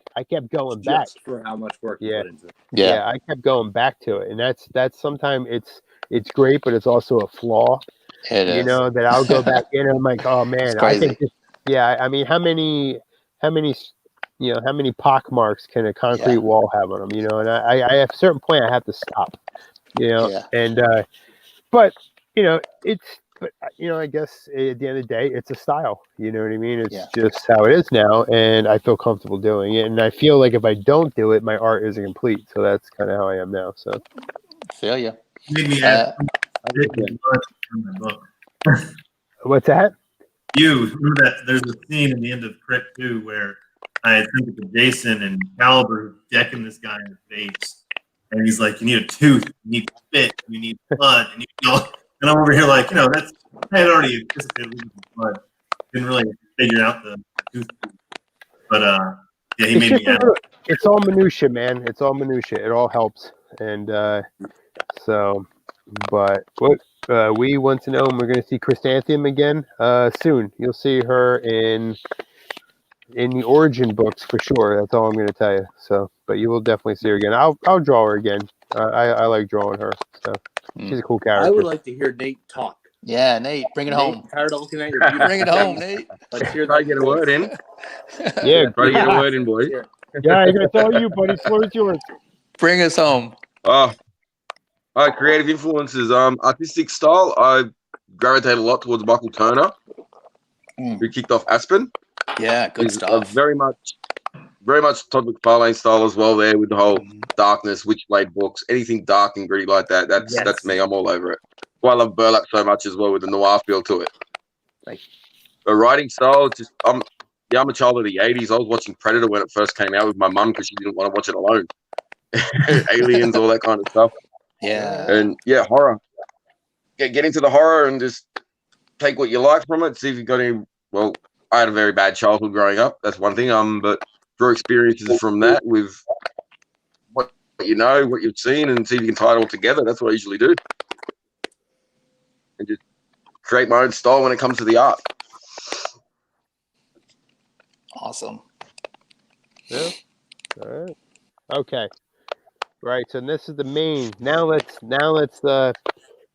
getting. I mean, we got some great comments, and like I said, Jack Sloan. Let me put this up here. This is important, so we need to put this up here right now. All right, there you go. So Nate hasn't shut up, so there we got that. But we got Jack Jack. calling me. The dog that's been barking periodically throughout the thing has been Nate's dog. So yeah, cattle dogs. Damn cattle dogs. At least four three and they bloody bark at it. That's all right. It's all good. Hey, so let's talk about process. Let's talk about our actual individual process when we're going to create something. Now, you can use, you can talk about it in a broad sense, as a matter of fact, or you could talk about it as using a reference or something that you recently created or something you did in the past. That's no problem. Let's see, who's going to lead this? Jesse, you're going to pick people. I say Nate go first. Nate needs to go first. Nate, all right. So we're talking about Nate. We're talking about the actual writing process. Creative process like that. Most of mine, I listen to music, rock, heavy metal, anything like that, and just sit back and put a sketch pad in front of me and just think of my characters, where their stories are going to go. Because Slate Speak, me and Jack have planned that out for the last 6 years. We have an end game where it's going to finish, big end game event, everything like that, and just think of where we're going and listen to music and everything chimes in, and I'll just find a certain song that I'll zone into and listen to that and draw along them lines and write along them lines. Like Disturbed's a big one with The Sound of Silence and Remember Me, Frankie Benjamin. They're another one with I Will Not Bow. Yeah, that's how I get along with the whole writing and drawing a lot of the time with my own characters. Awesome. My daughter loves The Sound of Silence by Disturbed. It's one of her favorite songs. Oh, yes. Yep. Remember Me is good too. All right, Jesse, who's up? All right, and now Tiarnan, you're going to talk about your writing process, how it goes from conception to that final draft. Like, where do you go with a story? Like, when it comes to beginning, middle, and end. Where to start is the question, since I don't remember a time where I didn't do it, if you know what I mean, since I've been doing it my whole life. Like, it all started with just me just having these random dreams. I just thought they were nightmares, and I was just like, what if it did something? So I just started to write them down. That's where the first character came in, which was Titan. Right. And how I started it is that I actually used Bionicle. Those all, things that you come together. Yeah, I have them upstairs. The old Titan Bionicle is still up there. I wish I could take them down and show it to you. It's pretty cool. But yeah, I made the character out of Bionicles. But then I was thinking, originally it was supposed to be Transformers based, and I was like, I can go even further. And that's where the idea of New War came in. And then I saw Star Wars. And that's where the Olvis came in, where all of them are genetically engineered, all of them are basically the same, but not entirely. And I worked on that, try to work more on New War, trying to see my personality into him so I can connect to him more. I tried my living best, tried to make some of it custom to make sure it's something different to me. If it's exactly like me, it'd be boring as hell. So I tried to make it like I have me a wife, which I do not have. I have a girlfriend, but not a wife. I don't have children, even though New World will have 2 daughters in the future. But then there's going to be I'm just trying to make them, realistic. Since even I think I've said this on my other live chats as well, that New War may not be human, but he's more human than every person on the planet. Like, since he went through a lot of shit. Like, and like, if none of you don't know, New War is actually 153 years old. He's been on Earth since World War I, World War II. And I try to put my mindset of my mentality into him. It's like he hates war. He hates it because he saw years of it, and he gained all this knowledge. And even in the first issue in New War, you won't see him like that much action. It's just more of a setup. In issue 2, that's when you see him breaking bones. He literally does not care anymore until you find out more and more about him. And then then when I kind of imagined these images of them, and then as what Nathan did, I kind of listened to music. For me, I looked at listened to Linkin Park or 3 Seconds to Mars, even with Imagine Dragons. I listened to loads of those, and then I just got these massive ideas, and then I know I shouldn't, but I think I should. The Unknown was born through music. I won't say who he is, but that's a big spoiler. But I will say he's a big part of the Nouveau storyline, a massive part of it. And he's basically my version of Thanos, best way of putting it. But I basically just tried my living best to just make them unique as possible. Try not to make sure that it doesn't follow my lead, because my life's depressing as hell. So, just try to make it the way it is. Yeah. All right, that's awesome. And would you say, and this isn't any kind of like in a negative way, but would you say that pop culture very much influences some of your inspiration for your characters? Like how you mentioned Star Wars and stuff like that. Like you see these examples of kind of like this like grand kind of fiction, and that's kind of like where you kind of like hone the details of your stories. So that's kind of what I'm getting. A little bit like that. Like you see inspiration through major pop culture, almost like phenomena.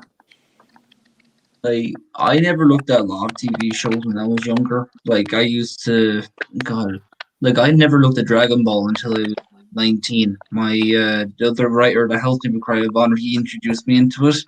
He got me obsessed with it, which I still hate him for. and then I kind of went, since I was a very big fan of Transformers, a big, massive. And when Marvel came along with Iron Man, I was just like, this is awesome. I want to make my own version of this. Mm-hmm. But then, when some things happened, I made versions. I was, then my sister was born when I was 11, and then I had to be a big brother at the same time, and then I was like, I'm quite used to this as well. Then my granddad died, everything just hit off me so much, I kind of ignored my stories for a bit until I went back towards it. But the main inspirations for all of my characters are mainly the clones. And I'm saying this now very like clones of Star Wars. You'll know what I mean when it comes to Yodas. Mm-hmm. And I'm just like, it's hard to say. I didn't look at a lot of pop stuff, I will say that. Mm-hmm. Like, I only came into the indie community literally, I'm not even sure, it was less than a year ago. And here I am now, and it's very unbelievable. But if I ever picked in pop culture stuff that inspired me, they're probably going to hate me for this. Green Lantern was one of them. That's all right. The movie. Okay. It's not terrible. That wasn't bad. I looked at it, I was like, it's terrible, but I like Green Lantern's powers, and that's what influenced Nouveau's power set. And yeah, I base all my characters also off of face models of celebrities now, to make them more feel real to me as well. That's normal. That's normal too, but very normal. Since I know I'm still young compared to all you guys, I'm just a newbie towards y'all all. I know that, but it won't stop me from trying to get up there, boys. You know that. Yeah. Oh, like you said you've been into this for about a year. I'm maybe like a year and change into this whole scene as well. I know a lot of these guys in here have been doing this stuff for years. Obviously, you guys, amazing art. All you guys over there, the artists in the room. And yeah, it's you jump into it, and then all of a sudden this whole new world's open to you, and you just grow with it, and you learn new things, you meet new people, and it's a great experience. And you're obviously on a good track, headed in that direction. Yep. And yeah, so now I'm gonna turn it over to other guys in here. Let's see, Chris. We are talking about the writing process, and I know that a lot of your books, like you have a very unique process with Crit, because it comes from a game that you and your friends play. Yeah, and that's it very also cool. comes from their personalities. It comes from their dialect, the way they talk, the way their personality. So that's very, very unique. And I know you've talked about it a lot in your own lives and stuff like that, but I would love it if you could kind of break down how it goes from D&D game to the finished page in front of you. Okay. Yeah, and because when we were thinking about process, I have a bunch of different types of process, but the first and foremost, I've got to make the story. I don't. That's a difference mainly between me and everybody else in here. I don't really create characters. I actually create the world they live in and how things react to them instead of how the characters react to the environment. So, like for the example, this Sunday we're playing, and so what I'm doing this week is I'm setting up kind of from last session to this session, what's happened, where they're at, what's happened in the world around them to react to the things that have happened last time. And then I kind of open the floor to them and say, this is the time period you have. What have you been doing? So I'll reference Crit 1, for instance. You see a meeting room with Shaw and the guys, and they're all doing that stuff. So I record these sessions. Everything from the time we get into our group chat, we have a Twitch channel and we have a Discord channel. Everyone signs into Discord. I hit record on my iPad, and we record the entire session, so I can hear all the voice and all the banter. Well, I'll use Crit 1. The opening scene with Caliber on his phone was actually Brad, because I was doing a round robin. Brad was supposed to tell me what he had done first, and he was on his phone. So when I went to create the comic, I thought it would be really funny because Brad is Caliber, and we were supposed to be actually, if you know D&D, which I know most of you guys, actually, I know 3 people in here that know D&D. You're acting, so this is you are like, my guys are lucky that I have them play themselves, so it's easy. But in Dungeons and Dragons, you're taking the role of a character. So while we're playing, we have some call outs to say if it's in game or out of game. I'm talking to Brad, he's not paying attention to me, and he literally said, "Oh, sorry, some dude," and he probably cussed the whole entire time because Brad cusses a lot. He's like, "Some dude blew up my base, and I was just trying to get my game back in order." So I put that in the book because Brad's Caliber, and Caliber is, going to have some of Brad's quirks. So I put that in there. And then after the session is done, I just save it into a drive file.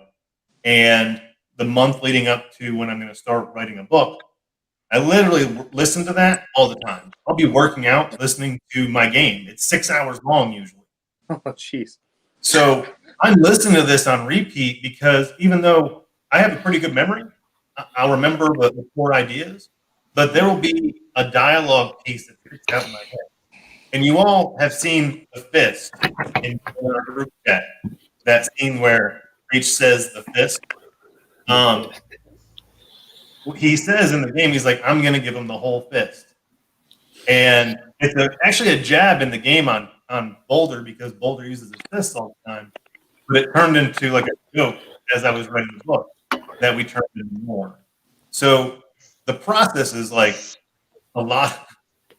It's a lot on my part to decipher what fits for the comic and what needs to be taken away.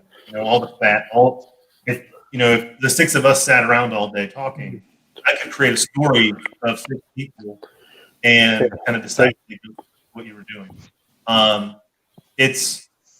It goes from me listening to just doing a couple sketches. So then I'll take like a script, and I'll go to the guys and say, "Hey, I think I'm going to be able to fit this within 22 to 24 pages. It's going to start like this," and I'll give them my flow of that session. And mainly, I talk to Brad and Terrell more than anybody else because they're like my core team, and they'll kind of give me some ideas. And while I'm drawing, before I add any detail or anything like that, I'll send the sketch to them. "Hey, this is where I'm at with the page. What do you think?" Sometimes they'll be like, Boulder would not look like, for instance, Boulder is supposed to be smiling all the time. It's a big thing about his character.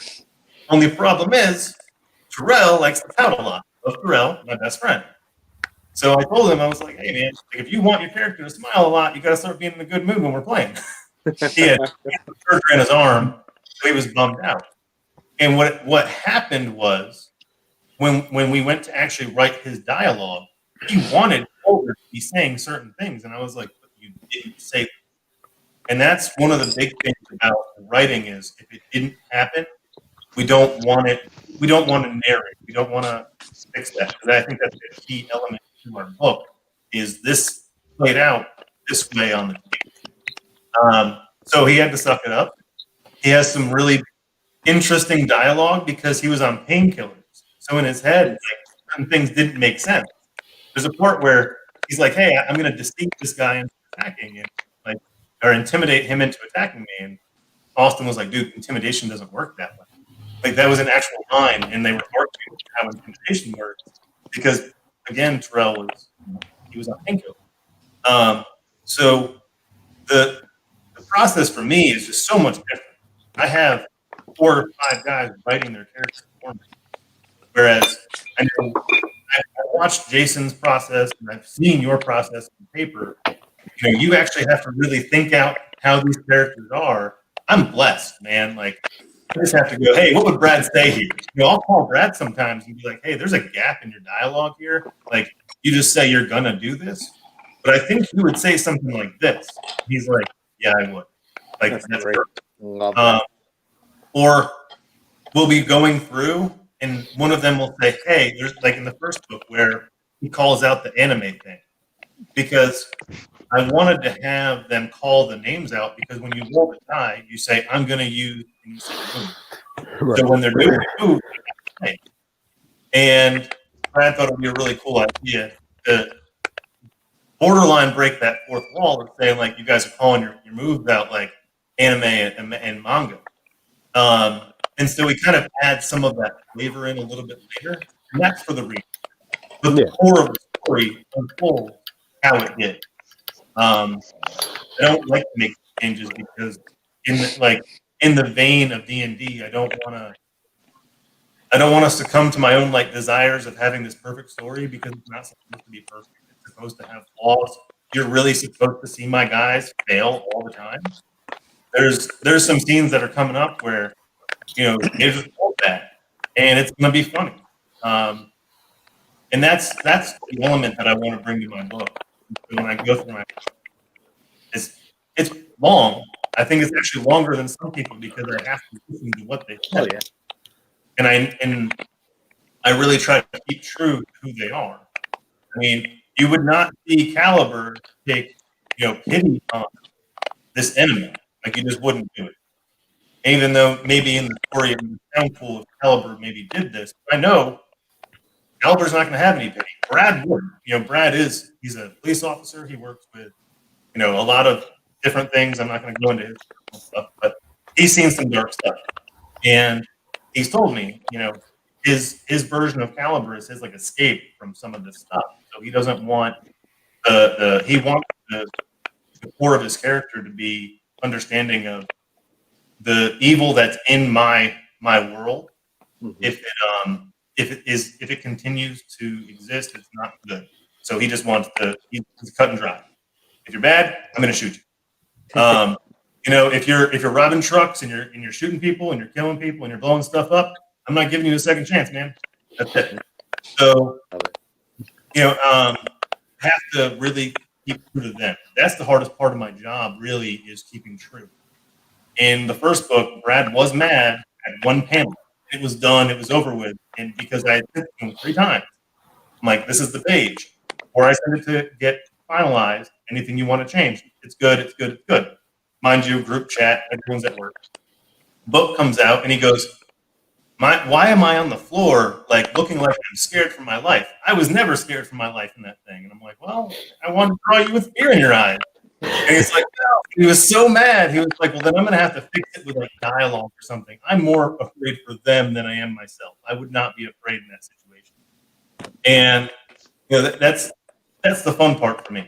You know, in my creative process, the fun part for me is to get my guys to really put their input in. And I say this all the time. I think the coolest part for me is to have my friends pick up like the book the first time, and I can't tell you how my game changed. I think if I'm in a lot of D&D groups, the one thing that everybody asks for is a group that can get together all the time. And when my team saw the book in their hands and they see everything on the Kickstarter and they see everything in the Instagram, it makes them want to play that game more. So not only am I able to create a comic book, I'm actually able to get my friends together on a regular basis to do something that we really enjoy, that most people don't have that luxury. So the comic book is really awesome for all of us. It's really brought us all together in a way that I didn't think it would. Great. That's cool. That's really awesome, man. And like I said, it's super unique. Like, you don't hear that kind of story Absolutely. when it comes to a lot of it comes from like our imaginations or our past experiences, influences. But the fact that you get to take this thing that you and your friends love that you've been doing for years and turn it into entertainment and in this medium is awesome. That's super unique and badass, and I love it. And now I'm going to turn attention real quick to Dennis and then to Jason when it comes to this topic. So Dennis, real quick, and this is kind of like a very focused question for Dennis when it comes to Valencia. Is that so in a lot of your artwork that I've seen, you kind of add like these really interesting your own ideas to it. Like I think the first Convictor art you did was him very subtly against a Ninja Turtle. Yeah, that was amazing. Yeah, and just when that was an Easter egg. Love that one. That's my favorite all-time photo he's done. My favorite one he's ever done. Amazing, and it's so subtle too because you see the Ninja Turtle's arm in the corner. Yeah. Of the frame. So when you approach an art piece, and you're doing it either as you're doing an indie character or you're doing a mainstream character, I've seen you add a lot of your very own ideas into the artwork. Yeah, and I'm just wondering how you explore that, like when you approach a piece, like when you add your own little ideas and or even other character references into another character portrayal, like where does that come from? Like how do you approach that? Well, it's hard at least with the Convictor, like I got the information from Jason. I go back into his feed and I see what's in his, kind of trying to surmise what's in his mind, and then take that and put it on a piece of paper. Scary place to go. Then. Oh, completely. Yeah, of course. Yeah, that was the first mistake. Right. But at the same time, give the respect to that drawing of his vision. So when, I got him brought on his project, it's, the biggest thing I like, the automatic feeling, this is the first time I ever drew that picture. I was like, came across the feed. Actually, it was because of you, Jesse, because I was on your, following you, came across Jason's, and I was like, badass. Like, I was like, badass, I want to draw that guy. And it was like, so how can I do that guy justice? And then I want to take it from a different angle. I don't just want to take it from, he's standing there looking macho. I want to take it to a different angle. So at least from that picture, I was like, you know what? He's facing off. I want him dark and dirty in a sewer. Like the scene set the picture. He saw the turtle's arm. Anyone who knows comic books knows that, the reference of the arm and Raphael with the side. And then doing justice to the Convictor. And you could already set the tone. And the big thing I think I try and do with most of my pictures, and even from today's post with Liar, by the way, if you haven't supported Liar, get on board, get on the Kickstarter, Liar, support Liar. Everyone. Dwayne Doherty's Liar. It's bring you home, man. Right now. Yeah. Anybody watching right now, back it. Stop what you're doing. Pause the live. Don't wreck it. It's amazing. Leave. It's okay. But it's to set the tone. So even for Liar, quick pencil, a quick, I wanted the cock of the head. I wanted to show like the stretch in the neck. I want to show how like terrifying he can be. And then I always want to show like their strong points. Like his face is half here. His eyes, just his color palette, like really focus on their strengths and show their strengths in the picture and then set the tone. So like Convictor was like this badass guy who like you're going to see it and be like, God damn, he's going to kick someone's ass. Whose ass is he kicking today?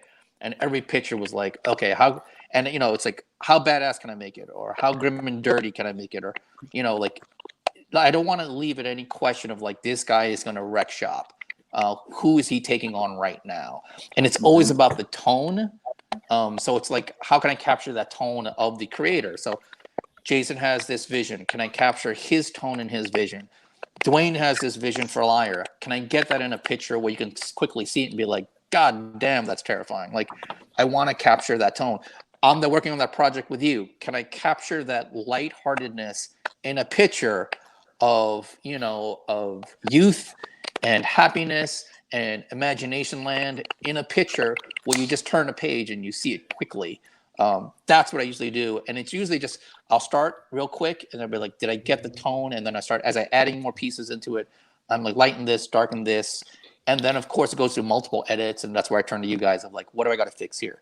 And then you guys will give me your input and I'll be like, okay, and lighten this, darken this, add this, switch that. But it's a big partnership of getting your communication and putting it into vision. So awesome.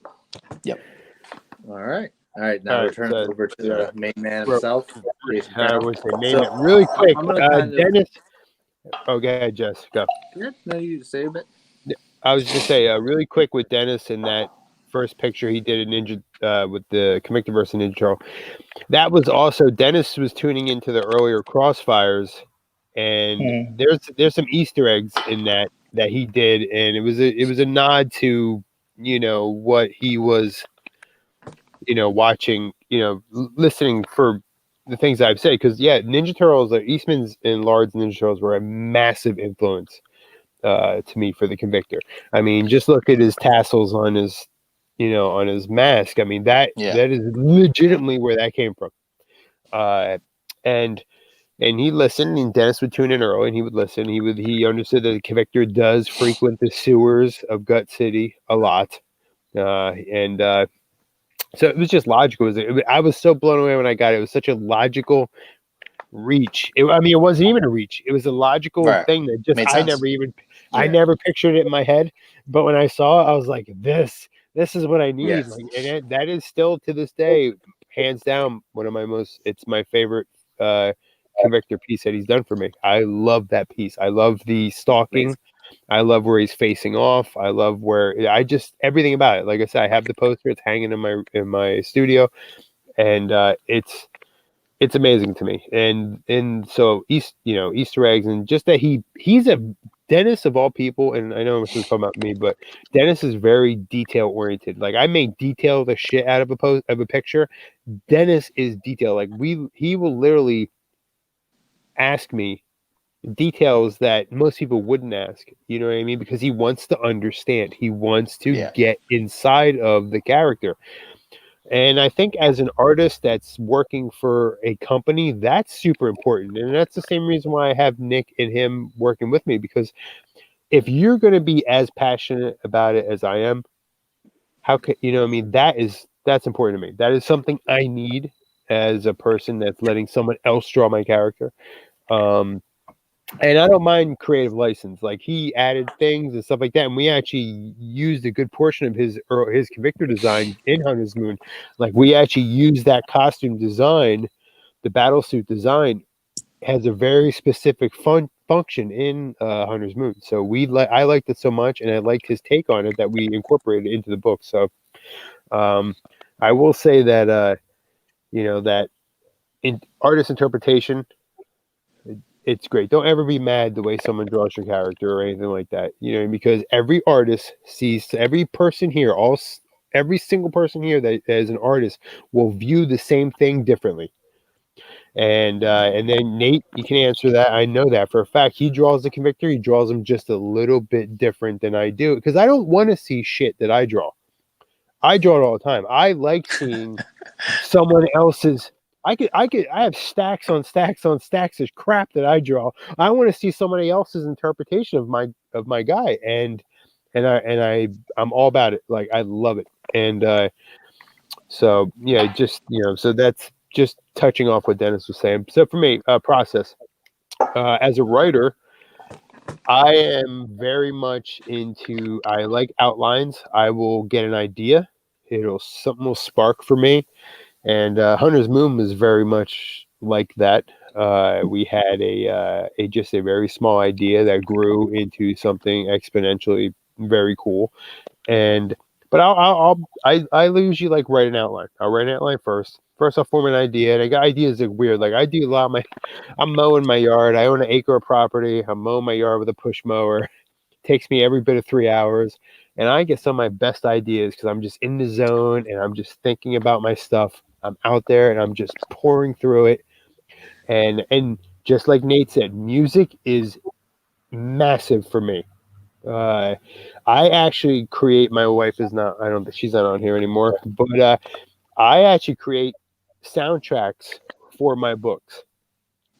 Like I will, when I'm drawing Hunter's Moon, I literally have a soundtrack that I will play over and over and over and over to the point where my wife is even sick of it. But I do that because each page or panel has a specific song that really gravitates me. I'm just gonna like Hunter's Moon. I've said this in the Crossfire, and I'm gonna say now, Hunter's Moon, like hands down, I know Covenant. I know, man. My wife has been on me to get a riding lawnmower too. He's in the cover. Like, get that man a riding lawnmower. I'm like, I know. It's exercise. I just tell JD to braid his hair. But for me, so like Hunter's Moon, literally a song for me that encompasses the entire Hunter's Moon book. The entire Hunter's Moon is, speaking what Nate said, is Disturbed. Disturbed's Are You Ready is hands down. If there was a song that was every ounce of Hunter's Moon, it's that song, without a doubt. And I can't go into much more detail about why that song is important, but if you listen to the lyrics of that song, you're gonna get a really good feeling about where the book is gonna end up. But so yeah, I start with outlines. I outline and then I'll write down and I'll start working on a story. Like Dennis and all these guys know, I've scrapped about 35 drafts of Hunter Moon. And then I will have a final draft that I go in and edit 75 times. Jesse, you're more, I know you were just like you and I talked about this. I will do that. I'm also very guilty of doing it, as they say, the Marvel way, the old Stan Lee, Kirby way of drawing the book and then writing the story. I've been guilty of that as well. Because sometimes, like, I think the art speaks to me more. Because, like, even now with Hunter's Moon, like, I'm drawing certain panels, and I'm getting to a point where I'm like, you know, even though I thumbnailed it, which with art-wise, I thumbnail everything, I sketch everything very rough and thumbnails, very small thumbnails, and I work from that. And, you know, but I'll get to that, and sometimes I'll look at it, and once I get it onto a 11x17, I'm like, it doesn't really... I think the dialogue would be different here. I think that this panel should look different, and I'd go back in and I rewrite it, and to the point where I've almost got to the point where the Hunter's Moon script is more of an outline than anything else. I have it all in here. I know where I want to go with it and what I expect from it, and I have major points that I draw next to my thumbnails. I have very specific things I put in there, but. So that's usually my process. Like I will thumbnail, I'll outline, I'll thumbnail, because I'm a writer and an artist, so it's kind of different. So outline, and then I'll thumbnail, and if the thumbnails are kind of fitting the theme of the outline, and then I'll write out a more detailed script per panel, per page, and all that.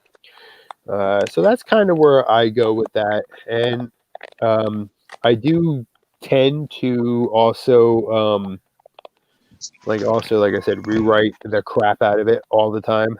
So like I use composition books to write all my my scripts and outlines in, and they are just, no one can read them. It's literally like World War II secret code stuff. Like I don't think anyone understands it but me. But yeah.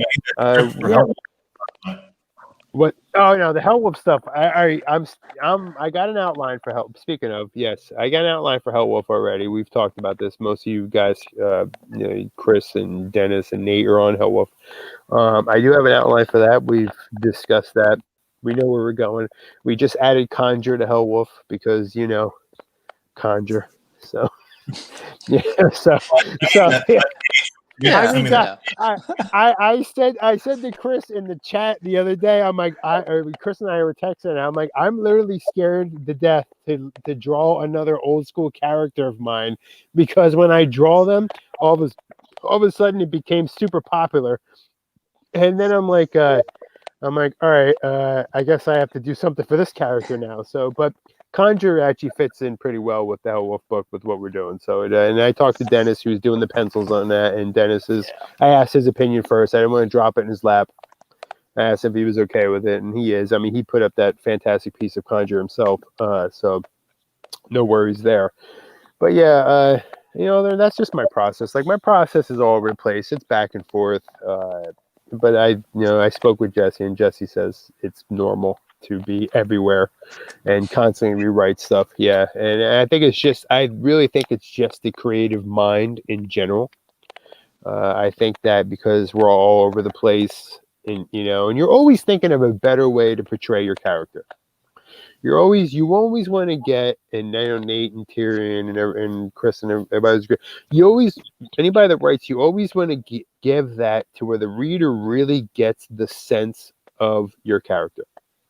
I put up some of that Hunter's Moon panels up the other day in our little chat, and you guys saw it. And like, I really wanted to convey that, and without giving anything away to the folks in the comments, but I just really wanted to convey that the Convictor is excessively formidable. That he's, that I do my best to the point where it makes me insane when I get really nuts on a panel, and I have to constantly get where I see it. And so sometimes you want to, because someone's going to read your book, and I don't want them, it's okay that they have questions, but I don't want them to walk away from it and go, that literally made no sense to me, and you don't want that as a writer, and certainly as an artist. But so that's kind of my process. It's sloppy, but it's me, and I'm sloppy, so whatever. Hey, it works. But it works. Yeah, well, that's basically where I'm going with right there. I mean, I have written scripts. Yeah, if it works, it works. I think that is everyone. Like, this is what this whole chat is about. I think everyone has their own way of doing it, and that's what I wanted. I think all of us wanted to bring to everybody that's going to watch us now or will watch it on a replay. And Akuma says, let me put this up. We got a comment up here. Did it show? It didn't show. Here we go. Here. What are my ultimate goals? I feel like I should know, but I don't. My ultimate goals is to make 13 Convictor books for an entire story arc. That's my goal. The guys on my team, they absolutely know where I'm going with this. They know the deets, if you will, the excessive details. And my wife wrote in here, yes, he plays it on repeat about my soundtrack. But anyway, I want to do, that's initially what I want to do, but I also want to delve into some of my other characters. I have other characters, and I want to do this as long as I'm able to. I have such amazing fans and such amazing support system that I will do this as long as everybody wants to read something that I am making. So I hope that answers your question, Akuma. But all right, but so I hope everybody in the comments got kind of some ideas on what us creative minds and the chaos that is a creative mind. What's that? Can I show something for a second? Yeah, go. Of course. You don't have to ask, just do it. You can see this now. Oh, is that art? Cool. Yep, that's the first page of Cry of Honor. I'm not sure if you can see it. Is that a horse? Yep, that's a horse. Oh, okay. From Cry of Honor. All from Cry of Honor. I love horse. Is that Mo working on that for you? Mo Lubison. That's badass, buddy. Nice. Awesome. Mo Lubis is awesome. Mo's a machine. Yeah. He's such a good guy. Yeah, Mo is awesome. He's also working on the cover of Nouveau right now. I'm not sure if you can see that. He's working on the I can see it. Yeah, the roughs. Yeah. Nice. Mm-hmm. Yeah, the roughs look good. Dynamic. That's awesome. He did a really good job. He definitely looks dynamic. Like, I can show you this another teaser if you want to. Oh man, see, look, he's sharing. There we go. I knew if you put Tyrion on here, he'd share some stuff. So I have 3 editions of Nouveau in the process right now. So That's awesome, man. Good for you, buddy. Hey, That's hey, good. Jesse, We're glad. Scar in the beginning. we need to hear Jesse's process. You got to ask the question. My process. Yeah. Process. Jesse's process. Bringing them back. Come on. I can do the process bit. I forgot to turn it around on myself. Thanks, Chris. Had to call you out, bro. All right.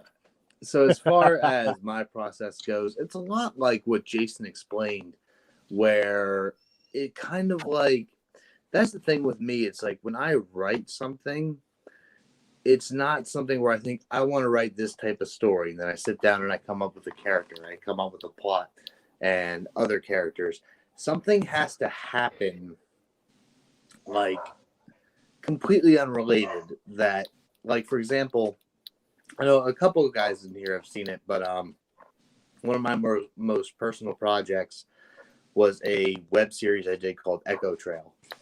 And that whole thing, and like a lot of my other writings before, I didn't plan it. I didn't think, oh, I want to make a crime drama web series. I didn't just have that thought. I was literally, I grew up in Bucks County, Pennsylvania, and it's a very wooded area, kind of like farms and a lot of forest and stuff. And I was walking through the woods one day, just by myself, just taking a hike after school or whatever. And I sat down to smoke a cigarette, as I did back then. And I had a thought to myself, because it was hunting season.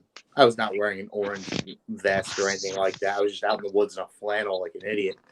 And I sat down on a log and I thought to myself, I'm like, what if there was a hunter out here, right now, and I got shot by accident? Like, what would happen in my life? Like, if I died, what would happen? But what if I survived? And then I had this thought in my head. I'm like, well, what if I got shot in the head, but I survived and the wound left me with permanent memory loss? What would my life be like then? And I thought, what if my life had been a secret? Like, what if the life I presented to people here in Bucks County was completely different from what I actually did in reality? Like, what if, and at the time I was going to school at Temple in Philly and I was commuting back and forth. And I was like, what if the life I lived in Philadelphia was this really seedy, like, awful thing where I was a very violent person, but at home people saw me as this innocent person that they'd grown up with? That's the kind of way that I write stories, where I just have these random thoughts and these ideas come to me and just starts developing a story. It's almost like it takes on a life of its own, where, like, with Burlap, the first inkling of it was I wanted to get back into film after taking a hiatus. And I was like, oh, what's something fun to get me back into film? And I'm like, well, I love noir, I love vigilantes, I love, like, all that stuff.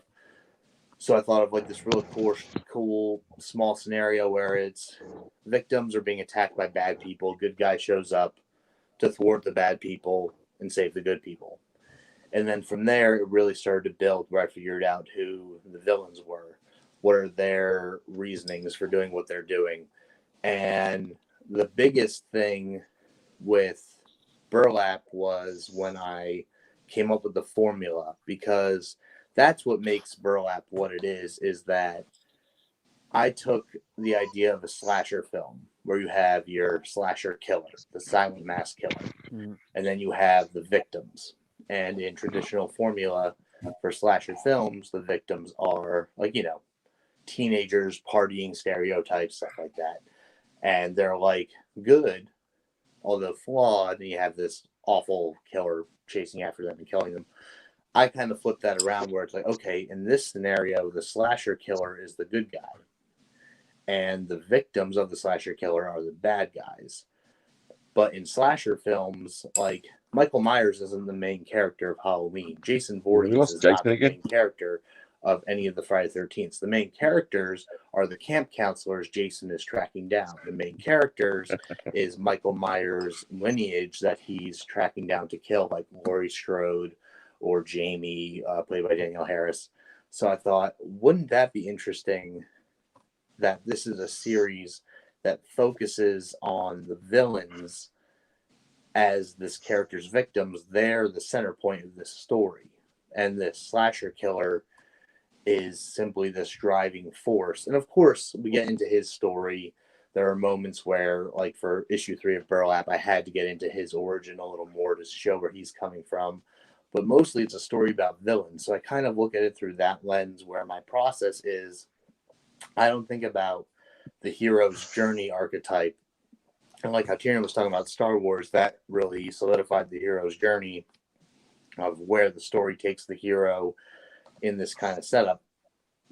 My whole thing was flipping out on its head and thinking, okay, what are the villains doing in response to what the hero's doing? Like focusing on them and where their stories are taking them and how we tell that from their perspective.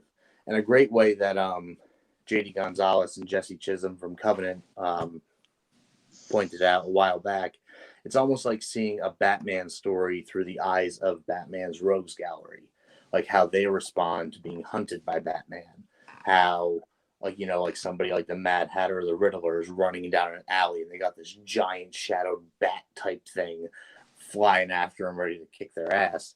Like, how do they feel? How do we show their perspective of that instance?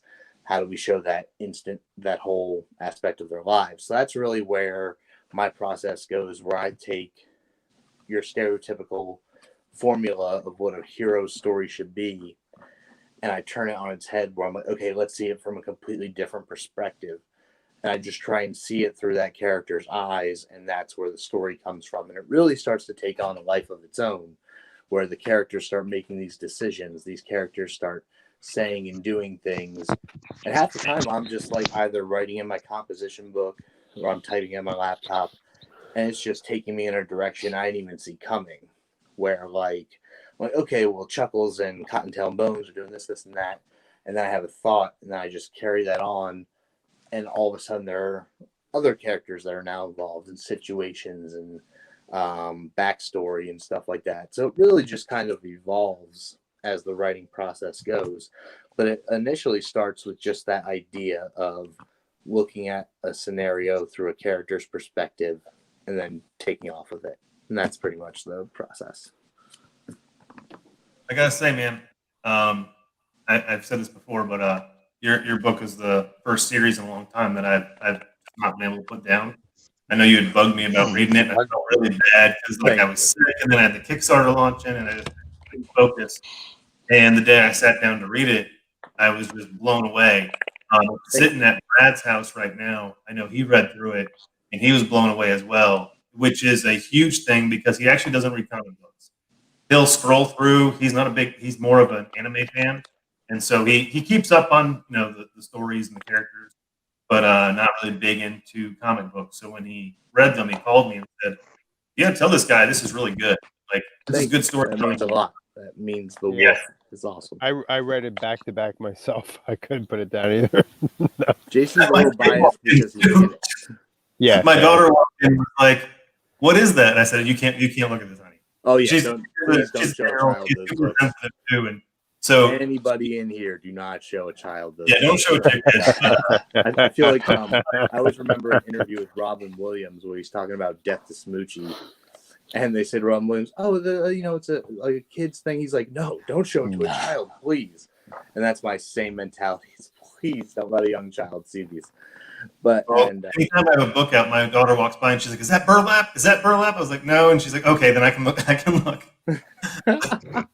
she knows that Burlap. Great. I love that. Thank you. Burlap Chris. is awesome. Really appreciate that. Man, this was fun. So Yeah, I think so that's not my problem, man. yeah, we could talk we talk so much. We could talk forever. I mean, Nate's over in knocks to the door going, "Hey, are you done? Are you coming out of the office yet?" No. Nate, what's it like Thursday in Australia right now? Wednesday afternoon. It's the future. It's Monday. The man literally lives in the future. We live in the past. Whatever. Yeah. As I say to Chris on Messenger. As I say to him, we got the pack of Karens hunting down the last manager in the Outback Mad Max style, so it's all good. There you go. All right. That's a good chat, guys. Yeah, it was great. For everybody. Everybody's processes, learning about all your guys' characters and where it all comes from. And I think that's a big takeaway from this. I think Jason will agree with this topic is that Jason only froze once. So much about where it all comes from, and that's like the heart of it all, like where any kind of fiction or entertainment comes from. So I'm really glad Jason chose this topic. Well, actually, credit where credit's due. Credit where credit's due. Chris chose this topic, and this is the thing, guys. This topic is always available. A second ago. This is totally for everyone to. Everyone, this is one of those things. Like, you got a topic, send it to one of us. Send to me. We'll, we have no problem. Discussing different topics. I mean, that's what we want to do. We want to make it, we talk all day and all that stuff, but we want to make it where you as the viewer or the folks in the comments that you see it and you want to, you have a topic, send it to us. We're definitely about it. I mean, the indies comics community is vast. There's lots of cool things to talk about. And, one thing that I enjoy about our group is we all have a lot of different backgrounds. So, and I do appreciate Tyrion coming on today and actually open up. I mean, this is probably the first time I've seen him open up so much, and that's I never see him talk this much in my life. I actually like that you would open up a bit on some of your stuff because you have some cool characters you want to hear about, and we appreciate you coming on and Jason having us all. But it's cool seeing all these different creators. We talk all day long. And to hear the different processes and hear that you guys listen to metal music the entire time. And I'm the guy that was in a metal band, and I actually watch cartoons when I'm drawing. Everyone's got a process, man. Yeah. ACDC. So it's just cool to learn about all your stuff. And I hope everybody that watches, they get to learn a little bit more because we actually all do work together on some way, shape, or form. I mean, we all help each other in the creative process in our group chat, and like this is just kind of like a live version of what we do every day. Yeah, it is. It really is. Yep. Yeah. More G-rated. More G-rated. Yep. Yeah. Definitely. But I mean, we all bounce stuff off each other. It's just. At the end of the day, you can put something up there and you may think it's good, but somebody else may see it differently. And I'm telling you, as an artist and as a writer and just as a creator in general, like constructive criticism is your friend. And I use the term constructive. I'm not saying malicious criticism. I'm using the word constructive because sometimes fresh eyes on your project is what you need. And I think every single person here can understand that and will agree with me that if you may think it's great, but it's your stuff, you're supposed to think it's great. Let someone else look at it. And if they can follow, like I literally have my 10-year-old who looks at my story panels, minus the decapitations and stuff that's being drawn right now. But anyway, I let her, did I say decapitation? Sorry, spoilers. Anyway, so I let her look at it, and my thing is like, she's like, I call her my editor, because if a 10-year-old can follow along with no dialogue, then you're on. And I throw it up, I put it in the chat all the time for the guys. I'm like, hey, does this flow right? Does this look right? Does this go? Do you think this goes this way? Do you think it should go like that? And because I wouldn't ask if I didn't value the opinions, and that's why I do it. I want to honestly say, though, for everyone that's joined us and everyone that we've already smashed the like button, we got 6 likes already. And so, hey, if anyone hasn't followed this, please follow this. If you hit that like button, subscribe, all that kind of stuff. But that really helps us because we want to keep doing this. We want to definitely keep doing this. We think this is beneficial for the community. And we want to have different people on all the time. That's something we want to do. And we thank you, everyone, for joining us and for being a part of this. And we enjoy doing this. So giving us 2 hours of your time. That's really, absolutely. And anyone's been here from beginning till now. Yep, absolutely. That means a lot. Akuma says she accepts all criticisms. Watch me, I won't get angry. I can actually say that for a fact. Like we follow each other, and she does. She literally takes some harsh criticism, and because she has a particular drawing style that some people don't like, not safe for work and that kind of stuff, I guess. And with the criticism she receives regularly for that, but at the end of the day, just what we all said, draw for yourself first. Don't draw for likes. Don't draw for Instagram follows. Don't draw for, don't write, don't draw, don't create for anyone but you. And if people want to follow behind you, they will. If they don't, they don't. And it's people. There's toxic people out there, so you can't make stuff for them. They're never going to be happy. Like Nate said, the Karens of the world. I mean, that's just how it is. The Karen and Kyles.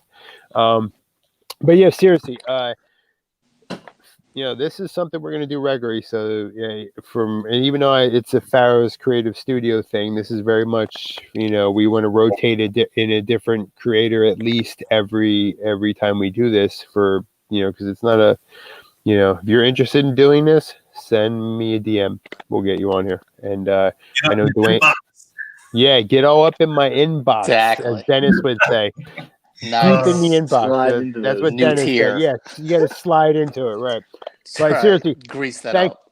I just want to say thank you, everyone, for this. This has been fantastic, and really hearing all your guys' processes has been great, and having the comments be amazing and everyone active like nonstop. I mean, and we may not have put your comment up, but we definitely read them, and in all the different takes on your creating endeavors in there we definitely took notice. So seriously, thank you for supporting us. And when this is on the replay, you want to share it.